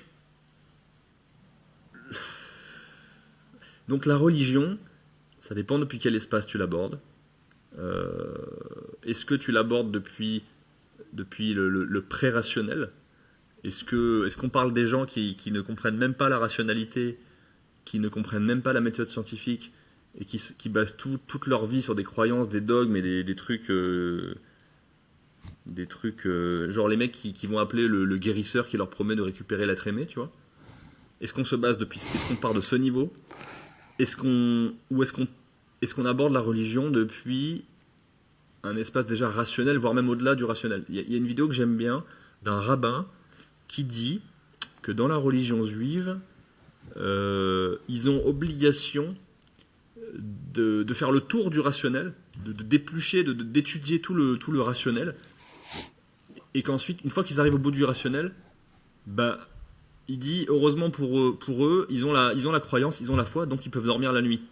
Parce qu'en fait, une fois que tu arrives au bout du rationnel, et que du coup tu réalises qu'en fait tu ne sais rien, parce qu'en fait tout est tellement complexe qu'il y a une immense part d'incertitude et que tu n'auras jamais les réponses, bah en fait il te reste quoi à part la foi? Tu vois? Donc il y a des gens qui s'arrêtent Ok. au rationnel et qui ne se rendent pas compte que la science devient pour eux une croyance dogmatique. Et ils te disent, mais comment ça, tu ne crois pas en la science? Bah non, non, je ne crois pas en la science. La science est une grille de lecture, est un modèle applicable pour justement douter en permanence. Ils se rendent même pas compte de ce qu'ils font. Mais Ok. bref, tout ça pour dire, ça dépend depuis quel espace tu abordes la croyance. Et à quel point est-ce que tu es conscient que tu te reposes beaucoup sur des croyances. Il y a des gens qui ne sont pas du tout conscients, qui se reposent sur des croyances. Il y a des gens qui ne savent pas qu'ils ils ne savent pas qu'ils ne savent pas. Tu vois? Et je le voyais plutôt bah, comme moi j'agis, c'est je peux rien y faire. De toute façon, Oui, c'est pas entre mes oui, mais mains, ça, donc ça, il y a YOLO. des gens qui ne l'acceptent pas. J'en faisais partie avant. Ok. Accepter l'incertitude. Tu fais partie des gens qui ont, j'ai l'impression, une bonne capacité à tolérer l'incertitude, à tolérer l'inconnu. C'était pas mon cas. Et donc, bah, je me suis vautré dans le contrôle. Et je reviens sur un truc que tu as dit aussi par rapport au stoïcisme. Le stoïcisme, c'est bien beau, mais la plupart des gens, ils décident depuis le mental qu'ils vont être stoïques. Mais c'est une arnaque, ça marche pas comme ça. Parce que c'est à la mode. Parce que c'est à la mode. Mais c'est pas au mental de décider si t'es stoïque. Si déjà tu décides depuis le mental que t'es stoïque, c'est comme si tu décidais depuis le mental que tu lâches prise. Ouais, tu le fais toujours depuis un espace, depuis une intention utilitariste. En fait, tu lâches prise sur rien du tout. Le vrai Non, stoïcisme, c'est clairement. une conséquence. Tu vois? C'est pour ça que j'ai mis en relation le attention, j'en parle pas parce que c'est à la mode et, euh, et de toute façon, moi j'ai découvert ce terme après. Ok. Donc moi je sais que c'est mon fonctionnement euh, et, euh, et voilà, mais du coup je faisais ce lien entre bah, peut-être que justement ce fameux j'y peux rien, donc de toute façon bah, j'y peux rien y faire. C'est une clé aussi pour le lâcher C'en prise, est une. la notion que tu as mis. Accepter son impuissance. Bien sûr. Ok. Et ça a été très difficile pour moi. Je l'ai toujours pas complètement accepté, mon impuissance. Je suis encore dans le process. Mais c'est une des principales clés, ouais. J'en parle souvent avec mon associé Timothée, qui lui, je pense, est beaucoup plus avancé que moi là-dessus. Accepter son impuissance. Sortir de l'hubris, sortir de la sensation de toute puissance, sortir de cette idée que on peut tout contrôler, qu'on peut tout changer dans sa vie, qu'on peut accomplir tout ce qu'on veut. Sortir de... Tu sais, le délire, quand on veut, on peut. Oui, c'est bien beau de se raconter cette histoire, et ça peut aider à accomplir des grandes choses. Mais ça a des limites, le quand on veut, on peut. Il y a des trucs que tu pourras jamais faire. Et je sais qu'il y a des gens qui vont entendre ça, qui vont se dire, mais n'importe quoi, pas du tout, moi, si je peux faire tout ce que je veux. Oui, d'accord. Bah écoute, je te regarde. On en reparle dans 10 ans. Et on voit ce que ça t'a coûté. On voit ce que t'as dû sacrifier pour y arriver. Moi, je veux pas sacrifier. Je veux pas sacrifier l'autre, je veux pas me sacrifier moi. C'est ce que j'allais dire parce que le quand on veut, on peut, c'est quelque chose que moi j'intègre quand même, mais avec une certaine rationalité, c'est-à-dire quand on veut, on peut, mais avec quelle règle on a envie de Mais jouer c'est en ça. fait. Et Parce que oui, clairement, tu peux. Je remets en parallèle avec le sport, la nutrition. Clairement, tu peux afficher un taux de masse grasse sec toute l'année, être le mec sur Instagram, mais est-ce que tu as envie de vivre comme lui? Est-ce que tu as envie de manger des... Parce que la solution pour ça, c'est elle est simple, c'est contrôler oui, bah, tout ce que tu fais et te dédier à ça. sacrifier ton Ou humanité. alors, est-ce que tu veux juste mais encore une fois, juste être mieux sans tomber dans les extrêmes. Ouais, Et dans ce cas-là, accepter c'est ça. que c'est des règles Est-ce que différentes. tu es prêt à payer le prix? Est-ce que tu es prêt à sacrifier toi-même? Souvent, les mecs vont te répondre oui, je suis prêt à me sacrifier pour y arriver. Et là, tu peux lui demander mais qu'est-ce que tu cherches en fait? Qui est-ce que tu as envie d'impressionner? Et, et qu'est-ce que tu as envie d'entendre? Souvent, bah, ils ont envie d'entendre je suis fier de toi, mon fils. On en revient à ça. C'est- Ça revient souvent Oh là. oui, oui, oui. Oui. Très souvent, mec. Et Que j'ai ça besoin d'être soit pour un homme vu. ou pour une femme, parce que tu parles beaucoup d'hommes. Oui, ça peut être. J'ai besoin que j'ai besoin que tu me vois, papa, tu vois. J'ai besoin que tu sois fier de moi. J'ai besoin que tu me vois. J'ai besoin que tu me considères. J'ai besoin que tu m'aimes. J'ai besoin que tu m'accordes de l'importance, de l'attention. Souvent, on retombe sur ces notions-là. Papa ou maman, d'ailleurs. Ok. Et Ouais. souvent, ça pousse les gens à se sacrifier eux. Donc pour faire un parallèle en fait avec ce que je te demandais tout à l'heure, peut-être que la clé et ce qu'il faut transmettre, c'est justement ne pas trop en demander ou ne pas trop être dans l'attente, ne pas lui faire ressentir un besoin en tout cas de toujours se montrer Ouais. mieux à tes Ouais, yeux. un exemple criant. Quand je vois un mec, je sais pas, un sportif de haut niveau ou un mec de la muscu et qui va dire dans une interview, ouais, mon père m'a mis au sport de combat très jeune, quand j'avais 3 ans, il m'entraînait dur et tout. Ça veut dire que le gamin a grandi dans l'idée que son père ne l'aimerait que s'il était le meilleur. Que s'il était bon. Tu te rends compte le piège dans lequel ça t'enferme. Du coup, le gamin, toute sa vie, il va vouloir devenir le meilleur déjà là-dedans et ensuite dans tout ce qu'il va faire, même dans les trucs qui sont pas faits pour lui. Et parfois, ça va lui mettre des œillères, il va pas voir le prix à payer, il va foncer tête baissée et il va se sacrifier lui-même et parfois sacrifier l'autre. Mais tout commence là, ouais. Et souvent, Ok. les parents qui font ça, en général, eux-mêmes n'ont pas réglé leurs problèmes et en fait, ils ont envie de vivre au travers de leurs enfants les rêves que eux n'ont pas réussi à atteindre. J'allais dire en général c'est le footballeur qui s'est fait les croisés et qui est Exactement. pas parti pro qui veut donner les crampons à son fils dès qu'il a 3 ans ou Ah, la mère qui voulait faire Miss France et qui inscrit sa shot c'est à tous les terrifiant, mec. C'est les parents, c'est des petits enfants blessés qui ont atteint l'âge adulte sur le papier, qui font des gosses et qui sacrifient l'humanité de leurs gosses et qui les traitent comme des objets pour eux jouir à travers leurs gosses de ce qu'ils n'ont pas réussi à accomplir dans leur vie. C'est horrible. Il y a plein de parents qui font ça. Ouais, ok, ok. Et pour recentrer un peu le dialogue sur le côté Ouais, corps, euh, par rapport à ce qu'on met dans notre ouais. corps, est-ce qu'il y a des leviers? On fait peut-être pas le lien entre une malbouffe et Ouais, le ok. stress ou entre une meilleure alimentation. Voilà, enfin, si tu as des choses à Et ajouter ouais, non, bien là-dessus. sûr. Moi, enfin, je suis intimement persuadé que plus tu manges mal, plus tu induis une notion de tu te respectes pas, plus en mise en parallèle avec ce que la malnutrition a comme effet à l'intérieur de ton corps. Tout ça, ça peut enchaîner que des cercles vicieux. Est-ce que tu as un peu plus de matière là-dessus? Pour moi, encore une fois, il faut en revenir aux fondamentaux. Euh, il faut prendre du recul. Tout le monde parle de combien tu ingères de protéines. Ok, c'est la première étape. Euh, quelles sont les quantités de macronutriments que tu ingères et de micronutriments que tu ingères? Quelles sont tes capacités à digérer correctement ces aliments? Et ensuite, quelles sont tes capacités à assimiler correctement ces nutriments et à les transporter jusqu'à leur destination finale? Tes organes, tes mitochondries, partout, toutes tes cellules. Donc ça implique déjà l'intervention de tous les autres systèmes. Ton système digestif, ton système nerveux, parce que pour bien digérer, il faut être en mode parasympathique de préférence. Si tu es en mode sympathique et en stress tout le temps, tu vas pas bien digérer. Donc tu vas avoir des coups de barre, donc tu vas dire ah j'ai des coups de barre, je vais manger moins de glucides, je vais faire du cétogène. Faut que je régule mon Et là c'est le insuline. début, le début des problèmes, tu vois. Alors qu'en fait il suffit de calmer ton système nerveux. Et puis ensuite ton système cardiovasculaire, bah, s'il fonctionne mal, bah, comment tu transportes les nutriments jusqu'aux mitochondries pour produire de l'énergie? Tu peux pas. Encore une fois, on en revient sur cette notion de systémique et d'approche holistique. Mais le point fondamental sur lequel il faut se concentrer selon moi, c'est la densité énergétique des aliments que tu ingères. Parce que digérer des aliments, ça demande de l'énergie. Donc si tu manges que des aliments qui sont très peu denses en énergie, tu vas demander beaucoup d'énergie à ton corps pour les digérer pour pas grand-chose. Déjà. Donc se concentrer sur des aliments qui sont denses en nutriments. Et surtout, le gros focus, dense en micronutriments, ce qui est le plus dur à trouver aujourd'hui. Aujourd'hui, Oui. c'est très facile de trouver des macros. C'est une commodité. Oui, clairement, tu vas à Burger King, Ouais, t'as t'as tes tes macros, t'es macros. content. Est-ce que t'as des vitamines et des minéraux? Je suis pas sûr. Je pense Euh, pas. tu Je peux, pense regarde, pas. imaginons un repas Burger King avec. Allez, on va faire un gros repas. Un repas Burger King avec 80 grammes de glucides, 60 grammes de protéines. Allez, 50 grammes de protéines et 50 grammes de lipides, par exemple. Bon, bah c'est facile.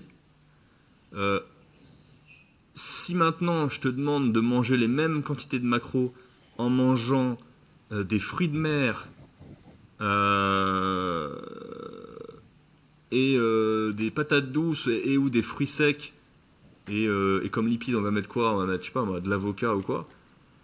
Bah, les quantités de micronutriments elles seront infiniment supérieures à ce que tu as eu dans ton Burger King. Clairement.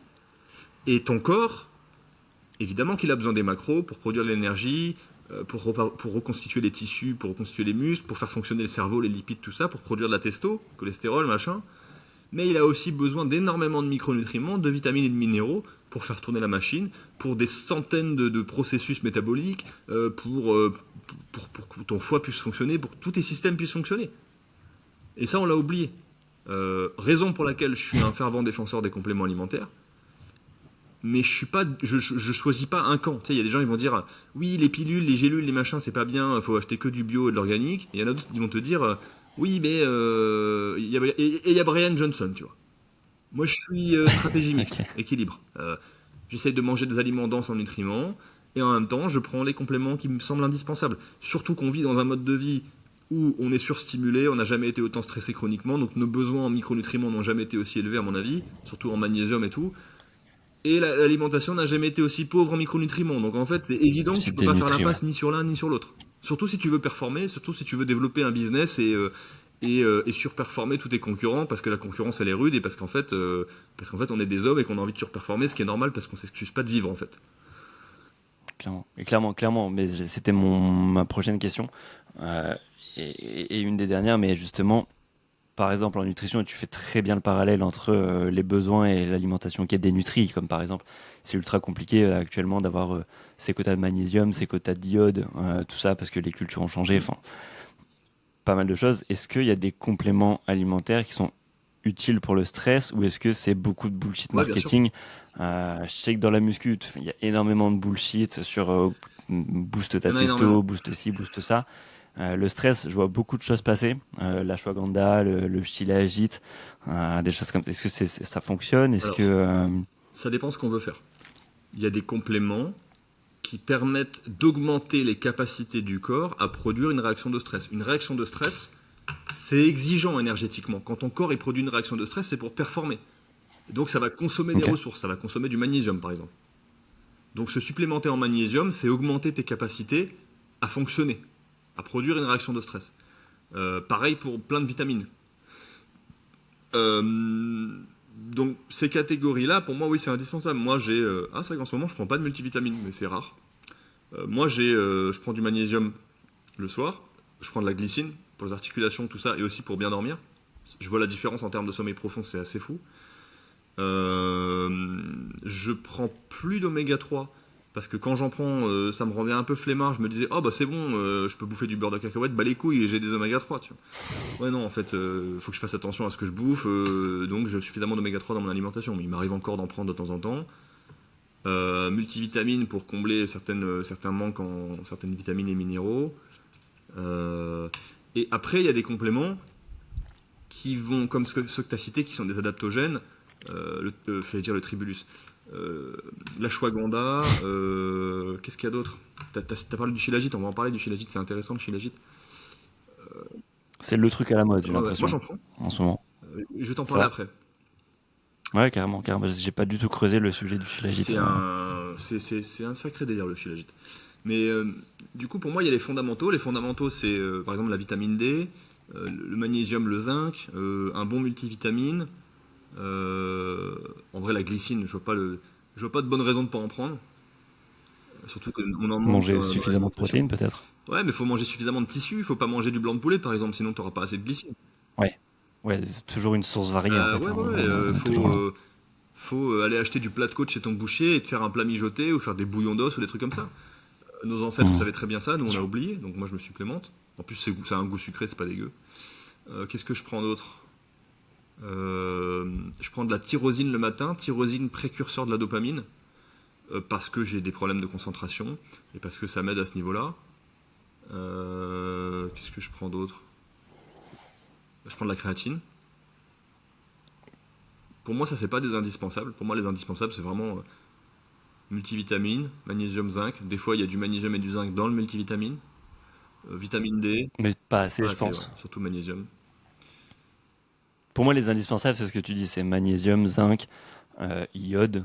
Euh, je pense que à part si tu D8. manges du sel iodé, Ouais, ça faire peut être attention à manger intéressant, du bon mais sel et pas du sel, la baleine de merde là, du sel fin où il y a que du sodium. Manger des huîtres, manger des fruits de mer pour avoir de l'iode, mais oui, oui. ouais, Et vitamine D. vitamine D, ouais. Moi, pendant longtemps, j'étais un peu le chimiste à tester plein de trucs. J'en ai gardé quelques-uns. Tu vois, il m'arrive encore pas mal de prendre de l'acétyl L-carnitine, qui est un truc qui Ok. permet d'augmenter ta capacité à transporter les nutriments vers les mitochondries et à produire de l'énergie à partir des acides gras. Et moi, je sens la différence de ouf. Mais encore une fois, c'est du bonus. C'est vraiment accessoire. Il m'arrive aussi de prendre de la glutamine pour ses Mhm. caractéristiques, ses propriétés pour désinflammer la barrière intestinale. Mais encore une fois, c'est une béquille, ça traite pas le problème à la racine. Ouais. Euh, Qu'est-ce qu'il y a d'autre? En vrai, c'est déjà pas mal. Et j'ai testé à une époque l'ashwagandha. C'était intéressant, mais aujourd'hui, le seul adaptogène que je consomme, c'est le shilajit. Et le shilajit, j'ai découvert ça en septembre de l'année dernière. C'est le gars de la marque Primal. Il m'a contacté. Il m'a dit bah viens, je t'envoie 2 pots pour que tu testes. Moi, j'étais en mode vas-y, encore un remède miracle, les champignons, les machins. Et du coup, j'ai testé sans attente. Et oui, effectivement, au bout de quelques jours, j'ai senti que j'avais un regain d'énergie. Ce serait parce que l'acide fulvique qui est contenu dedans augmente la capacité à produire de l'énergie dans les mitochondries, encore une fois, augmente le rendement énergétique des mitochondries. C'est aussi très riche en plein de minéraux. Pour moi, c'est un peu comparable à quand tu fais une cure de jus de légumes bio, par exemple. Quand tu fais une cure de jus de Ok. légumes, tu as tous les minéraux et les vitamines des légumes et des fruits sans le travail de digestion, sans les fibres, etc. C'est intéressant, mais bon, il faut acheter un extracteur de jus, quoi. Et puis il faut prendre le temps de le faire, ça casse les couilles un peu. Ouais, parce qu'il faut le faire juste avant de Ouais, le boire, voilà, quoi. ça se Sinon, conserve ça n'a pas, pas d'intérêt. on va pas mettre de l'acide citrique dedans pour le conserver. Donc c'est beaucoup de contraintes pour avoir le temps. Le shilajit, je trouve ça intéressant pour ça. Après, c'est aussi classé comme substance adaptogène dans le sens où ça régule le niveau de stress. Donc pour quelqu'un qui est dans un état d'épuisement avancé, comme ça a pu être mon cas à une époque, et qui est dans un état de pré-burnout, c'est intéressant. Après, ça a aussi un effet sur les hormones, surtout sur la testo chez les hommes. Et il- de ce que j'ai compris, il peut y avoir des contre-indications dans certains cas. Imaginons quelqu'un qui a eu, je sais pas moi, un cancer de la prostate.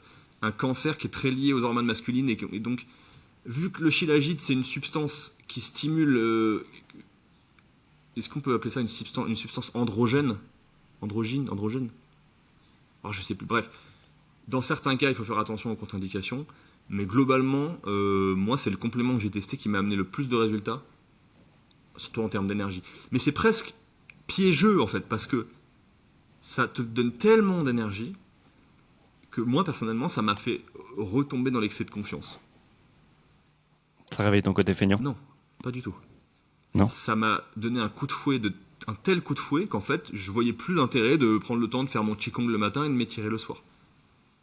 Ouais, c'est ça, quand je dis ton côté feignant, c'est comme tu disais tout à l'heure, prendre les compléments qui m'évitent de faire Oui, les ok, oméga 3, oui, ok. typiquement. Oui, c'est ça. C'est-à-dire que c'est de la dette en fait. Je fais souvent des parallèles entre Oui, l'économie et la santé. Et comme dirait Milton Friedman, économiste, il n'y a pas de repas gratuit. Quand tu utilises ouais, des t'as bien substances, fait. quand tu bois 10 cafés par jour, ouais, t'as de l'énergie, mais tu creuses ta dette. À un moment, il va falloir payer. Le shilajit, c'est quand même incomparable, dans le sens où ça t'amène énormément de minéraux et où c'est pas juste creuser ta dette. Mais moi, ça m'a donné tellement d'énergie les premiers mois que je conduisais moins prudemment, tu vois. Tu Ok, vois, enfin, en fait, il n'y a pas de repas gratuit. C'est ça, en fait. Genre, tu sens que ça fait monter la testo, tu le sens. Et donc, bah, ça te donne un peu l'excès de confiance. Alors, ça tombait bien, c'est le moment où je lançais mon accompagnement, j'avais besoin d'avoir la niaque, et j'ai closé plusieurs clients en un mois, j'étais comme un dingue et je faisais que ça de mes journées. Et c'était bienvenu à ce moment-là d'avoir ce coup de fouet, et ça m'a fait énormément de bien, mais je mets quand même un bémol. Attention, en fait, parce que c'est très fort. Dans la Ok. tradition, Et comment tu choisis est-ce qu'il y a du bon, ouais, du mauvais? Par exemple, les oméga 3, je sais que l'indice t'en as à Lacoste. tous les prix. T'en as le contenant qui est important. Faut pas que ça soit, enfin, Ouais, faut que ça soit un contenant opaque qui laisse pas passer ouais. la lumière. Enfin, est-ce que là, il y a des Il y a des prérequis aussi prérequis. pour C'est être vrai sûr de pas que acheter de la daube c'est aussi une des raisons pour lesquelles je prends plus d'oméga 3, c'est que c'est tellement de contraintes. Faut les stocker au frais, puis faut pas que ça prenne la lumière. Au bout d'un moment, ça m'a cassé les couilles, mais c'est vrai que, ça coûte plus cher que de manger du saumon, je suis sûr. Enfin, en vrai, je pense honnêtement que je préfère acheter des sardines, ça tu coûte vois. plus cher. Et, Grave. et manger des œufs et chercher le label bleu blanc cœur des animaux nourris avec des graines de lin, donc riches en oméga 3 en fait. Le shilajit, il faut regarder plusieurs choses. Déjà, il faut regarder le titrage, la teneur en acide fulvique et en acide humique. Moi, celui que je prends, c'est genre 72% d'acide humique, il est très concentré. Et il faut regarder s'il a été testé aux métaux lourds. Parce que souvent, bah, c'est une substance qui est un mélange de résidus organiques et minéral. Donc ça peut contenir des métaux lourds. Ok. Donc là, celui que je prends, il a été testé dans son pays d'origine, qui est du Kazakhstan, je crois. Et le mec qui a créé la marque, il a refait appel à un labo en France pour retester, pour pouvoir attester des résultats. Pour pouvoir attester que les résultats, les contenances en termes d'arsenic, de plomb, de cadmium, etc., sont en dessous des seuils acceptés. Et encore une fois, c'est des seuils acceptés par des autorités. Moi, j'accorde aucune importance à ça. Je pars du principe que les autorités sanitaires, elles en ont rien à foutre de ma santé. Je suis pas dupe de ça. Donc, si le seuil il est égal au seuil accepté, pour moi c'est pas bon, tu vois. C'est comme les apports journaliers recommandés en magnésium ou en vitamine D. Il suffit de lire le bouquin Yes. sur le lait là, lait, mensonges et propagande de Thierry Soucard pour se rendre compte à quel point tu peux faire dire ce que tu veux aux chiffres et à quel point tu peux manipuler les seuils pour favoriser certains. Bref, c'est du lobbying, c'est la base du commerce, c'est la base des instincts humains, j'ai envie de te dire. Donc faut pas être con, faut pas être dupe. Mais bref, en l'occurrence, là, je regarde les résultats du test et je vois que c'est très inférieur au seuil, donc je me dis, ok, c'est bon. Mais il y a plein de mauvais shilajit. Oui. Tout comme il y a plein de magnésium que tu peux acheter qui sont des formes dont ton corps ne fera rien, que tu vas juste chier. Genre magnésium marin ou oxyde de magnésium, tu vas payer ça parfois Ouais. moins cher, mais tu auras payé pour rien, quoi. Pareil, j'irai pas acheter mon multivitamine chez MyP, le moins cher du marché. Jamais de la vie. Par contre, chez eux, je vais acheter de la glycine, parce que la glycine, c'est un acide aminé. Voilà, je peux pas avoir de mauvaise surprise, tu vois. Simple à faire. Ok. Par contre, Ok. multivitamine, je vais prendre chez Unae, tu vois. C'est le plus cher, mais Julien Vénesson, je le suis depuis 10 ans, je lis ses articles, je connais son intégrité. Je sais que le mec, il a une colonne vertébrale et qu'il va. Bon, je suis peut-être naïf, mais je pars du principe qu'il va pas accepter de me vendre un truc qui est pas bien, tu vois. Ouais. Ok. Donc, encore une fois, c'est ce que je disais au tout début par rapport à quand tu cherches quelqu'un pour t'accompagner sur la thérapie. Ne te fie pas aux étiquettes, demande-toi qui est derrière, quelle est l'échelle de valeur de l'individu qui a mis au point ces produits, et puis compare. Et puis teste aussi. Teste. Trompe-toi. Moi j'ai testé plein de marques.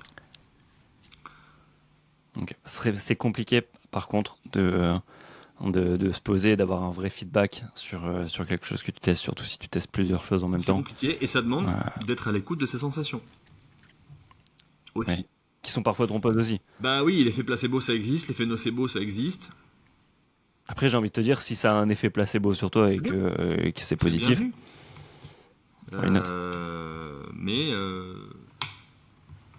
faut tester et faut à commencer par les indispensables. En général, quelqu'un qui n'a jamais pris de complément alimentaire et qui teste et qui commence par les indispensables, ils sont la différence. À moins d'être complètement coupé de ses sensations, ce qui est possible aussi. Moi, j'en connais des gens comme ça, hein. Je connais des gens, ils ont rien senti en prenant du shilajit. Moi, ça m'a vraiment changé énormément de choses, même en termes de stabilité émotionnelle et tout. Et j'en connais d'autres, pareil, Ok. ils ont senti les mêmes effets que moi. Ça dépend des gens. Moi, je suis très très connecté à mes sensations. Je suis plutôt coupé de mes émotions. Il y a des gens qui sont très émotionnels et ils sont complètement coupés de leur corps. Ok. Ça dépend des gens. Ok. Et bah, à Ouais. essayer. C'est un complément qui est plutôt cher dans l'échelle des compléments ou. Hmm, celui que je prends, c'est genre, je paye genre 80 balles pour 3 pots et ça me fait genre 4 mois. Ok, c'est raisonnable. Ouais, ça En va. vrai, c'est. Moi, je pars du principe que les gens qui se plaignent que les compléments alimentaires efficaces sont trop chers, ils ont rien compris. Parce que c'est le meilleur investissement que tu puisses faire. Je veux dire, si tu combles tes besoins en termes de macro et de micronutriments, t'es de meilleure humeur, t'as une meilleure relation à Ah oui, toi-même, clairement. une meilleure relation à tes proches, un meilleur rapport à l'argent, plus d'énergie, de motivation pour développer ton entreprise ou pour aller négocier ton salaire ou quoi. Enfin bref, ça va impacter positivement tous les aspects de ta vie en fait. Donc, Mais c'est les investissements que tu fais sur toi, c'est sur les meilleurs. Peut-être qu'il y a des personnes, avant d'aller te voir, elles ont un frein ouais. financier, mais sans se rendre compte que elles vont le récupérer à un moment ou un autre, grâce à. Si Non tu mais c'est leur vends ça. pas du bullshit, mais elles vont le récupérer, quoi. Pour moi, quelqu'un qui me dit ah ce complément il est trop cher, pour moi c'est un test d'intelligence en fait. Parce que si tu as un minimum de Après, c'est capacité. peut-être pas dans le budget. C'est peut-être pas dans le budget Non de. mais en fait quand c'est pas dans le C'est pas trop budget, cher, mais c'est pas mon tu budget. ajustes en fait. Le mec, il y a des mecs qui me disent c'est pas dans mon budget mais ils viennent d'acheter un iPhone 16 Pro en leasing, paiement 24 mois. Va te faire enculer en fait. Non mais Ouais. J'ai déjà eu ce rapport avec un genre client qui me disait que l'accompagnement était trop cher. Il avait le casque revois Apple, tes tu sais, priorités. pour écouter de la musique à 1000 Mais oui, euros. mais revois tes priorités et, et réveille ton instinct de survie en fait. Je leur dis ça à ces mecs. Parce que c'est fatigant. Clairement. Mais c'est les pires clients, on n'a pas envie de bosser avec des mecs comme ça. Non, et oui, ça fait un premier tri De toute façon, et ces au moins mecs-là, c'est plus ils nous clair. écoutent plus déjà, ils sont partis au bout de 10 minutes.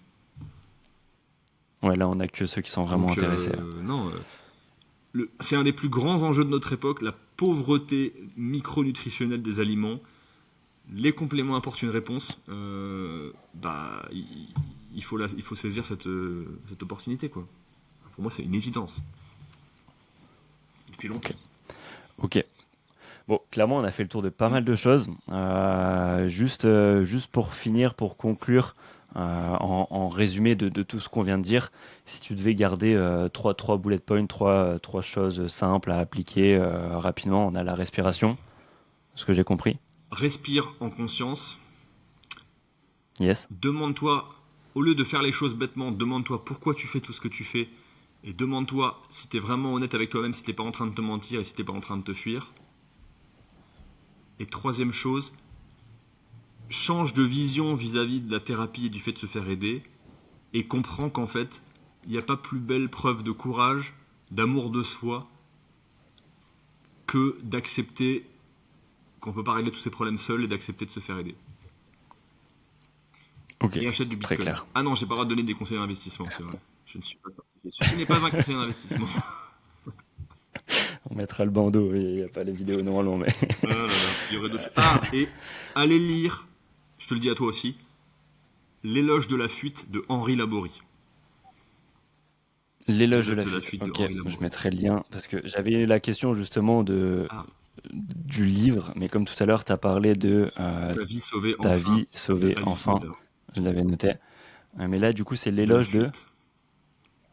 de la fuite. Le livre d'Alice Ok, Miller, ça met des grandes claques dans la gueule, hein, je vous préviens. ok, super. Bah, je mettrai les liens pour ceux qui lisent, ceux que ça intéresse. Pour finir l'épisode, j'ai 10 questions Vas-y. simples. Tu as le droit de répondre par oui ou par non. On a été dans la nuance sur une grande partie de l'épisode. Là tu plus le droit à Sache la que moi, nuance. ça me demande un effort de nuancer. Mon mode de fonctionnement par défaut, c'est d'être un manichéen, C'est binaire. de trancher de fou tout le temps. Ok, ok, super. Bon, là, c'est un peu format de rapid fire question. Euh, donc, marcher pieds nus dans la nature, ça a des effets positifs sur le Bien sûr. stress. Dire détends-toi à quelqu'un qui stresse, ça fonctionne. Je pense pas, non. Ça dépend pour qui, mais dans la plupart des cas, non.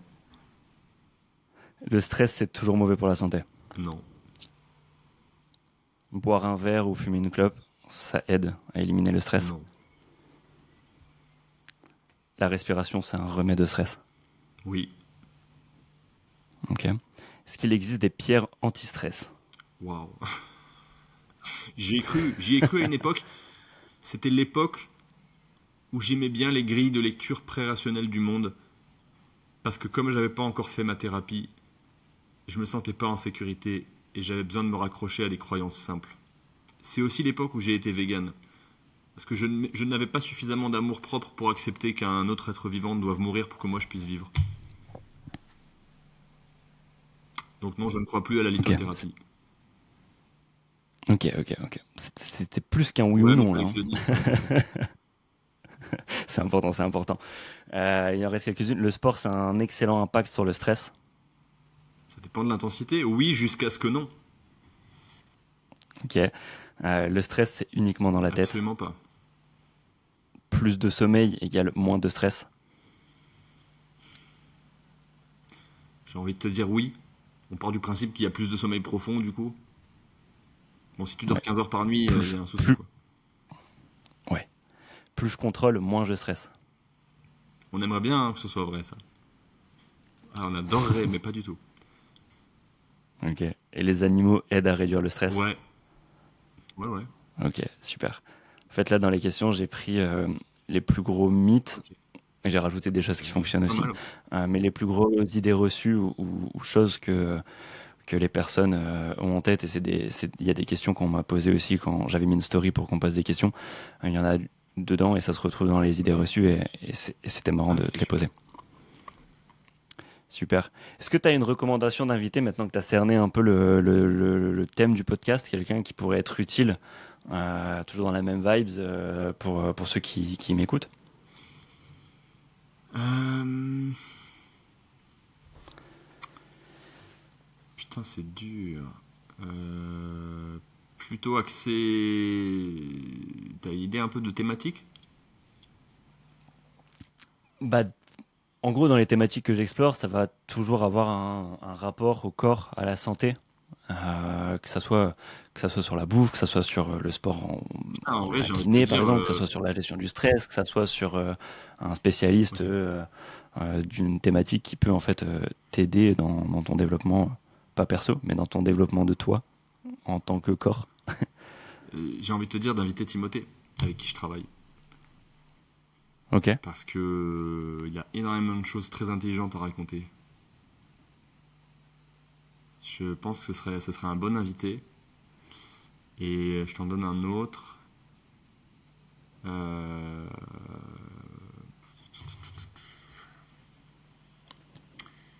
Qui est-ce que je connais qui pourrait venir? Faudrait que je prenne mon WhatsApp. Mais je peux pas, c'est mon téléphone qui me filme. Attends, on me voit toujours là. Ok, on te voit toujours. Ouais. j'ouvre WhatsApp web.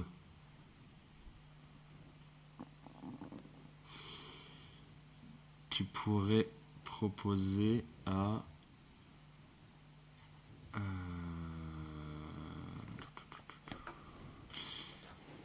Ah, je sais qui tu pourrais proposer. Euh,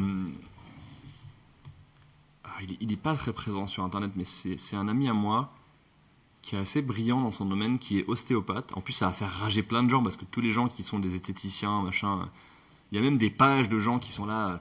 Ouh, les ostéopathes, c'est des vilains arnaqueurs et des charlatans. Et ce mec, il remettrait les pendules à l'heure. En plus, il a beaucoup d'énergie. Il s'appelle Irvine, Ok, Irvine Clémendo. Irvine Clémendo. T-O-T. Pardon. Tu me donneras Ouais. les coordonnées. Il n'est pas présent sur Internet, donc je le recontacte comment? Tu Par me fileras les. téléphone, pareil pour Timothée. Ok, ça roule, ça roule. Super. Et ben je vais creuser ça. En tout cas, merci Ça marche. pour le temps que tu nous as accordé. C'est un échange qui était hyper intéressant et j'espère que ceux qui nous écoutent vont apprécier autant que moi j'ai aimé discuter avec toi. Et J'espère aussi. si c'est le cas, ils peuvent te retrouver où du coup? Sur Ouais. Instagram principalement, je pense. T'as d'autres. Instagram, Adomeos. Alors sur Instagram, il y a un tiret entre Ad et Homéos, mais c'est AD-du-bas Homéos, O-M-E-O-S. Ok, Et après sur YouTube, Adomeos. Et puis j'ai un compte YouTube. Ok, LinkedIn, mais j'ai du mal à me faire au code de la plateforme. Je finirai par m'y mettre. Mais pour l'instant, c'est surtout c'est Instagram et différent. YouTube. Ok, ça roule. Super. Bah écoute, merci à toi pour l'invitation, c'était vraiment très cool. J'espère que ça aura pu provoquer quelques déclics.